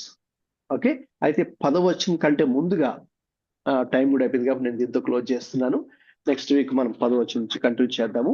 అయితే ఈ మొదటి 9 వచనాల్లోనే ఓకేనండి చాలా పాజిటివ్ గా, అంటే వాళ్ళ ప్రాబ్లం గురించి మాట్లాడి దాని గురించి అడ్రస్ చేయడానికి ముందుగా వారు క్రీస్తులో ఏమై ఉన్నారో, లేక క్రీస్తు వారికి ఎటువంటి ఆధిక్యతలు ఇచ్చాడు, లేక ఎటువంటి ఆశీర్వాదాలు దేవుడు వారికి ఇచ్చాడు, లేక దేవుడు ఎలాగ వారిని నడిపిస్తూ ఉన్నాడు, దేవుడు ఎలాగ వారికి అనుదినము సహాయం చేస్తూ ఉన్నాడో అది మీరు గుర్తు ఎరగాలి. గుర్తెరిగి దాన్ని బట్టి మీరు దేవుని స్తుతించాలి అనే విషయం గురించి ఆయన మాట్లాడుతున్నారండి. సో కాబట్టి ఇది తెలుసుకున్నటువంటి మరి మనం కూడా ఓకే, ఈ విషయాలు మన యొక్క జీవితాలకు కూడా మనము అన్వయించుకోవాలి. మనం కూడా అసలు క్రీస్తులో మనం ఏమై ఉన్నామో, ఎలా పిలువబడ్డామో మనం కూడా గుర్తించగలగాలి. ఓకే, దేవుడు మనలను ప్రత్యేకించాడు. దేవుడు మనల్ని పాపం నుంచి ప్రత్యేకించి ఇక పరిశుద్ధులుగా ఉండుటకు దేవుడు మనల్ని పిలిచాడు. ఒక ప్రత్యేకమైన ఉద్దేశాన్ని దేవుడు మనందరి పట్ల కలిగి ఉన్నాడు. God has a plan and purpose for you and me in specific. ఈ లోకంలో కొన్ని కోట్ల మంది ఉన్నారు కదండి. మన భారతదేశం తీసుకుని 150 కోట్ల మంది ఉన్నారు. ఈ 150 కోట్ల మందిలో కూడా దేవుడు మరి నన్ను గుర్తుపడతాడా, లేక ఆయన నన్ను పట్టించుకుంటాడా, లేకపోతే నా సింగిల్ ఇండివిజువల్ లైఫ్ ఆయన కేర్ చేస్తాడా అని మనం చాలాసార్లు మనకు డౌట్ వస్తుంది కదా. అయితే ఏంటి అంటే దానికి సొల్యూషన్ ఎస్. దేవుడు ఇన్ని కోట్ల మంది ఉన్నా కూడా స్టిల్ దేవుడు నీకు వ్యక్తిగతంగా దేవుడే నీ జీవితము ఓకే ఆయన చూస్తున్నాడు, ఆయన నిన్ను పట్టించుకుంటూ ఉన్నాడు. అలాగే నీ జీవితం పట్ల కూడా ఒక ప్రణాళిక అయితే కలిగి ఉన్నాడు. ఓకే, సో నిన్ను కూడా ఒక స్పెసిఫిక్ వేలో నడిపించాలని దేవుడు కూడా ఆయన ఒక ప్రణాళిక ప్లాన్ అయితే ఆయన కలిగి ఉన్నాడు. గుంపులో ఏదో అంటుంటారు కదా, అలాగైతే కాదు. Okay, so God has that specific plan for our lifes. So దేవుడు మనకంటూ ఒక గుర్తింపు, ఎలాగైతే స్టూడెంట్స్ కదా వాళ్ళకు ఐడి కార్డు ఉంటుంది కదండి, లేకపోతే మీరు జాబ్ చేస్తుంటే ఏదైనా కంపెనీ వాళ్ళు మీకు ఒక ఐడి కార్డు ఇస్తారు. సో అలాగా దేవుడు కూడా మనందరికి ఒక ఐడి కార్డు ఇచ్చారు. సో మనందరికి కూడా ఐడి కార్డు ఏంటంటే ఆయన కొరకు మరి మనము పరిశుద్ధులుగా ఉండటకు పిలువబడినటువంటి వారము. That is our spiritual identity in Christ. So we must know that and we must praise God for that. So మనకు లేని వాటి గురించి బాధపడిపోతూ విసుక్కుంటూ నిరాశ నిస్పృహ గురైపోతూ ఒక నెగిటివ్ గా ఆలోచిస్తూ అలా ఉండడం కంటే కూడా మనం ఏది నేర్చుకోవాలి అంటే విశ్వాసులుగా, దేవుని సేవకులుగా దేవుడు నాకు ఎటువంటి గుర్తింపు ఇచ్చాడు, లేక నాకు ఎటువంటి ఆశీర్వాదం కూడా దేవుడు ఇచ్చాడు. ఓకే, రెండు ఉన్నాయి, identity and also the blessings. So వాటి గురించి ఈరోజు మరి మనము ధ్యానం చేసాం. సో మనకి ఫస్ట్ డే కదా, అంటే ఫస్ట్ చాప్టర్ కాబట్టి నేను కొద్దిగా దీన్ని ఇంట్రడ్యూస్ చేయడానికి కొంత టైం తీసుకోవడం జరిగింది. సో కాబట్టి నెక్స్ట్ వీక్ నుంచి మనం 10వ వచనం నుంచి లాస్ట్ వచనం 31 వరకు మరి మనం అక్కడ స్టడీ చేద్దామండి. అయితే దీన్ని బట్టి మరి మనము ప్రార్థన చేయాలి ఈరోజు. ఓకే, ప్రార్థన చేసి మరి మనం క్లోజ్ చేద్దాం. దేవుడు మనకు ఈరోజు నేర్పించినటువంటి ప్రతి ఒక్క ఆత్మీయ పాఠాన్ని బట్టి దేవునికి మనము స్తోత్రాలు చెల్లిద్దాం. దేవుడు మనము ఆయన దృష్టిలో మనము ఉన్నతమైనటువంటి వారమే, ధన్యులమే. సో దేవుడు ఎందుకు మనల్ని ఆయన పిలుచుకున్నాడు, ప్రత్యేకించుకున్నాడు. ఒక విధంగా చెప్పాలంటే దేవుడు మనల్ని విఐపీస్ గా, ఓకే, స్పెషల్ పర్సన్స్ గా దేవుడు మనల్ని ట్రీట్ చేస్తున్నాడు. ఈ లోకం మనల్ని విఐపీస్ గా ట్రీట్ చేయకపోవచ్చు, నో ప్రాబ్లం. దేవుడు అయితే మనల్ని విఐపీస్ గానే, చాలా ప్రాముఖ్యమైనటువంటి వ్యక్తులుగానే దేవుడు మనల్ని ట్రీట్ చేస్తూ ఉన్నారు. మనం ప్రత్యేకించబడినటువంటి వారం, మనము పిలువబడినటువంటి వారం. ఆయన మనకు తన కృపను, అన్ని రకాల ఆత్మీయ ఆశీర్వాదాలను దేవుడు మనకు అనుగ్రహిస్తూనే ఉన్నాడు. సో దాన్ని బట్టి మరి మనం దేవునికి స్తోత్రాలు చెల్లిద్దామండి. ప్రార్థన చేసుకుందాం. ప్రార్థన చేసి ముగించుకుందాం. Let us pray. ప్రేమగల తండ్రి, మహాపరిశుద్ధుడా ప్రభువా, ఈ రోజు మేము కొరింథీయులకు రాసిన మొదటి పత్రిక, మొదటి అధ్యాయము, మొదటి 9 వచనాలు కూడా ఇలాగున్న ధ్యానించడానికి మీరు ఇచ్చిన అవకాశాన్ని బట్టి మీకు స్తోత్రాలు. అవును ప్రభువా, ఆ రోజుల్లో ఆ కొరింథు చాలా భయంకరమైనటువంటి ప్రాంతము. అలాగే అదే సమయమందు మీరు ప్రభువా పౌలుని అక్కడికి పంపించి ఒక ప్రత్యేకమైన ఉద్దేశంతో వారందరినీ కూడా రక్షించాలి అనే ఉద్దేశంతో నైనా వారందరూ కూడా పాపము నుంచి విడిపించబడి నిజమైన దేవుడు అయినటువంటి యేసుక్రీస్తు వైపు వారు అందరూ కూడా తిరగాలనే ఉద్దేశంతో మీరు అయ్యా మీ యొక్క దాసుడైనటువంటి పౌలుని ఎన్నుకుని పంపించున్నారు. మీకు స్తోత్రాలు. అక్కడైన వారందరికీ సువార్త ప్రకటించగా అక్కడ ఏర్పడినటువంటి సంఘాన్ని బట్టి కూడా మీకు స్తోత్రాలు ప్రభువా. మరి వారికి మీరు అందించినటువంటి మాటలను బట్టి కూడా మీకు స్తోత్రాలు చెల్లిస్తున్నాం ప్రభు. ఈ రోజు మేమైతే ఈ విషయాలు అధ్యయనం చేశామో మేమందరూ కూడా యేసుక్రీస్తులో ప్రత్యేకమైనటువంటి వారము. క్రీస్తు మమ్మల్ని రక్షించాడు, ఆయన మనల్ని పిలుచుకున్నాడు, ఆయన మమ్మల్ని ప్రత్యేకించాడు, ఆయన మమ్మల్ని పరిశుద్ధులుగా ఉన్నట్టుకు పిలిచాడు అనే ఒక గొప్ప సత్యాన్ని మీరు మాకు తెలియజేసినందుకు స్తోత్రమునైనా. అంత మాత్రమే కాదు ప్రభువా, మరి అన్ని రకాల ఆత్మీయ ఆశీర్వాదాలను ప్రభువా, మరి మీ కృపను, అయా జ్ఞానమును, అలాగే క్రీస్తును గూర్చిన ప్రత్యక్షతను కూడా మీరు మాకు అనుగ్రహించి ఉన్నారు అని కూడా ప్రభు మీకు తెలియజేసినందుకు స్తోత్రాలు. కాబట్టి విశ్వాసులుగా ప్రభువా మరి తండ్రి, ఆ గుర్తింపు, క్రీస్తు ఏమై ఉన్నామో ఆ గుర్తింపు, అలాగే క్రీస్తు మాకు అందించినటువంటి, అనుగ్రహించినటువంటి ఆశీర్వాదాలు ఏవై ఉన్నాయో అవన్నీ కూడా తెలుసుకోవడానికి ప్రభువా మీరు అనుగ్రహించారు. కాబట్టి ప్రభు వాటిని బట్టి మీకు స్తోత్రాలు చెల్లిస్తున్నాము ప్రభువా. మరి దినాన్న ప్రభువా మరి ఏ సంగతులు విన్నామో వాటిని కేవలం మేము వినువారు మాత్రమే కాకుండా ఏదో కేవలం కొన్ని విషయాలు తెలుసుకొని, కొత్త విషయాలు తెలుసుకొని, కొంత ఇన్ఫర్మేషన్ తెలుసుకున్నాము అనడం మాత్రమే కాకుండా అది మా ఉద్దేశం కాదు ప్రభువా. తద్వారా మేము ఈ యొక్క సత్యాలను మా యొక్క ఆత్మీయ జీవితానికి, మా కుటుంబానికి, అయ్యా అన్ని రంగాలకు కూడా అన్వయించుకొని తద్వారా అయ్యా మేము కూడా మీరు కోరుకున్నటువంటి సంఘముగా సిద్ధపడడానికి కావలసిన కృపను మా అందరికి కూడా అనుగ్రహించిన. ముఖ్యంగా ఈ యొక్క ఆన్లైన్ బైబిల్ స్టడీ క్లాసులు ఎవరైతే జాయిన్ అవుతున్నారో ప్రతి వారం కూడా, అలాగే ఈ రోజు ఎవరైతే కొత్త వారు జాయిన్ అయి ఉన్నారో వారిని బట్టి మీకు స్తోత్రాలు చెల్లిస్తున్నాను. వారిని, వారి కుటుంబాలను పేరు పేరున దీవించి ఆశీర్వదించండి. అయినా మీ యొక్క వాక్యం గురించినటువంటి అవగాహన పరిశుద్ధాత్మ మీరే మా అందరికీ అనుగ్రహించమని, మమ్మల్ని తర్ఫీదు చేయమని, మా ద్వారా ఇంకా అనేకులకు మీ యొక్క సువార్త, మీ యొక్క వాక్యము అందించబడడానికి నాయన ద్వారాలు తెరవమని, ఇంకా ఎవరైతే మీ ఏర్పాటులో, మీ చిత్తంలో ఉన్నారో, ఎవరైతే ఇంకా ఈ యొక్క ఆన్లైన్ బైబిల్స్ జాయిన్ అవ్వాలనే ఆశ కలిగి ఉన్నారో బిడ్డలందరినీ కూడా మీరు జాయిన్ అవ్వడానికి కృప చూపించండి. వారికి ఉన్నటువంటి ఆటంకములను తొలగించండి, పరిస్థితులను అనుకూలింప చేయండి. మీరే వారితో మాట్లాడండి, నాతో మాట్లాడండి, నా ద్వారా మీరు మాట్లాడి ప్రభువా. మేమందరూ కలిసి వాక్యం నేర్చుకుంటూ అయ్యా క్రీస్తు వలె ఉండుటకు సిద్ధపడడానికి మాకు కావాల్సిన కృపణ గురించి నడిపించమని యేసుక్రీస్తు ప్రభువారి పరిశుద్ధ నామములో ప్రార్థిస్తున్నాం తండ్రి, ఆమేన్. ఆశీర్వాదం తీసుకుందాం. ఈరోజు ఏ విషయాలైతే మనం విన్నామో అండి, అవి మన హృదయాల్లో భద్రం చేసుకోవడానికి, అలాగే మనం విన్నటువంటి ఈ యొక్క విషయాల గురించి అది మన కుటుంబాలు మీద కానీ, మన పిల్లల మీద కానీ, మన ఫ్యామిలీస్ మీద కూడా రావాలని కూడా మీరు ప్రార్థన చేయండి. ఆ విషయంలో దేవుడు తప్పకుండా ఈ విషయాలు మన జీవితంలో ఫలింపులో తీసుకోవడానికి దేవుడే మనకు సహాయం చేయనట్టు కూడా దేవునికి మనము ప్రార్థన చేయాలి. ఆశీర్వాదం తీసుకుందాం. ఇప్పుడు మన తండ్రి అయిన దేవుని ప్రేమయు, మన ప్రభు అయిన యేసుక్రీస్తు కృపయు, పరిశుద్ధాత్మ దేవుని తోడు సహవాసం మనందరికీ ఇప్పుడు ఎల్లప్పుడూ సదాకాలం తోడై ఉండి నడిపించును గాక. ఆమేన్. Amen. ఆమేన్. ఆమేన్. ఆమేన్. అందరికీ Thank you, praise lord Pastor. అండి. Thank you. God bless you all. So ఈ రికార్డెడ్ సెషన్ మీరు తర్వాత కూడా ఒకసారి వినండి, ప్రేయర్ఫుల్ గా దీన్ని ఫాలో అవ్వాలని కోరుతున్నాను. వచ్చే Yes. వారం మరి మనము 10వ వచనం, సేమ్ చాప్టర్ 10వ వచనం నుంచి చివరి దాకా నెక్స్ట్ వీక్ మరి మనం కంప్లీట్ చేసుకోబోతున్నామండి. Thank you all for joining. Thank you. God bless Thank you, you all. Pastor. God bless. Good night. Praise Lord. Praise lord.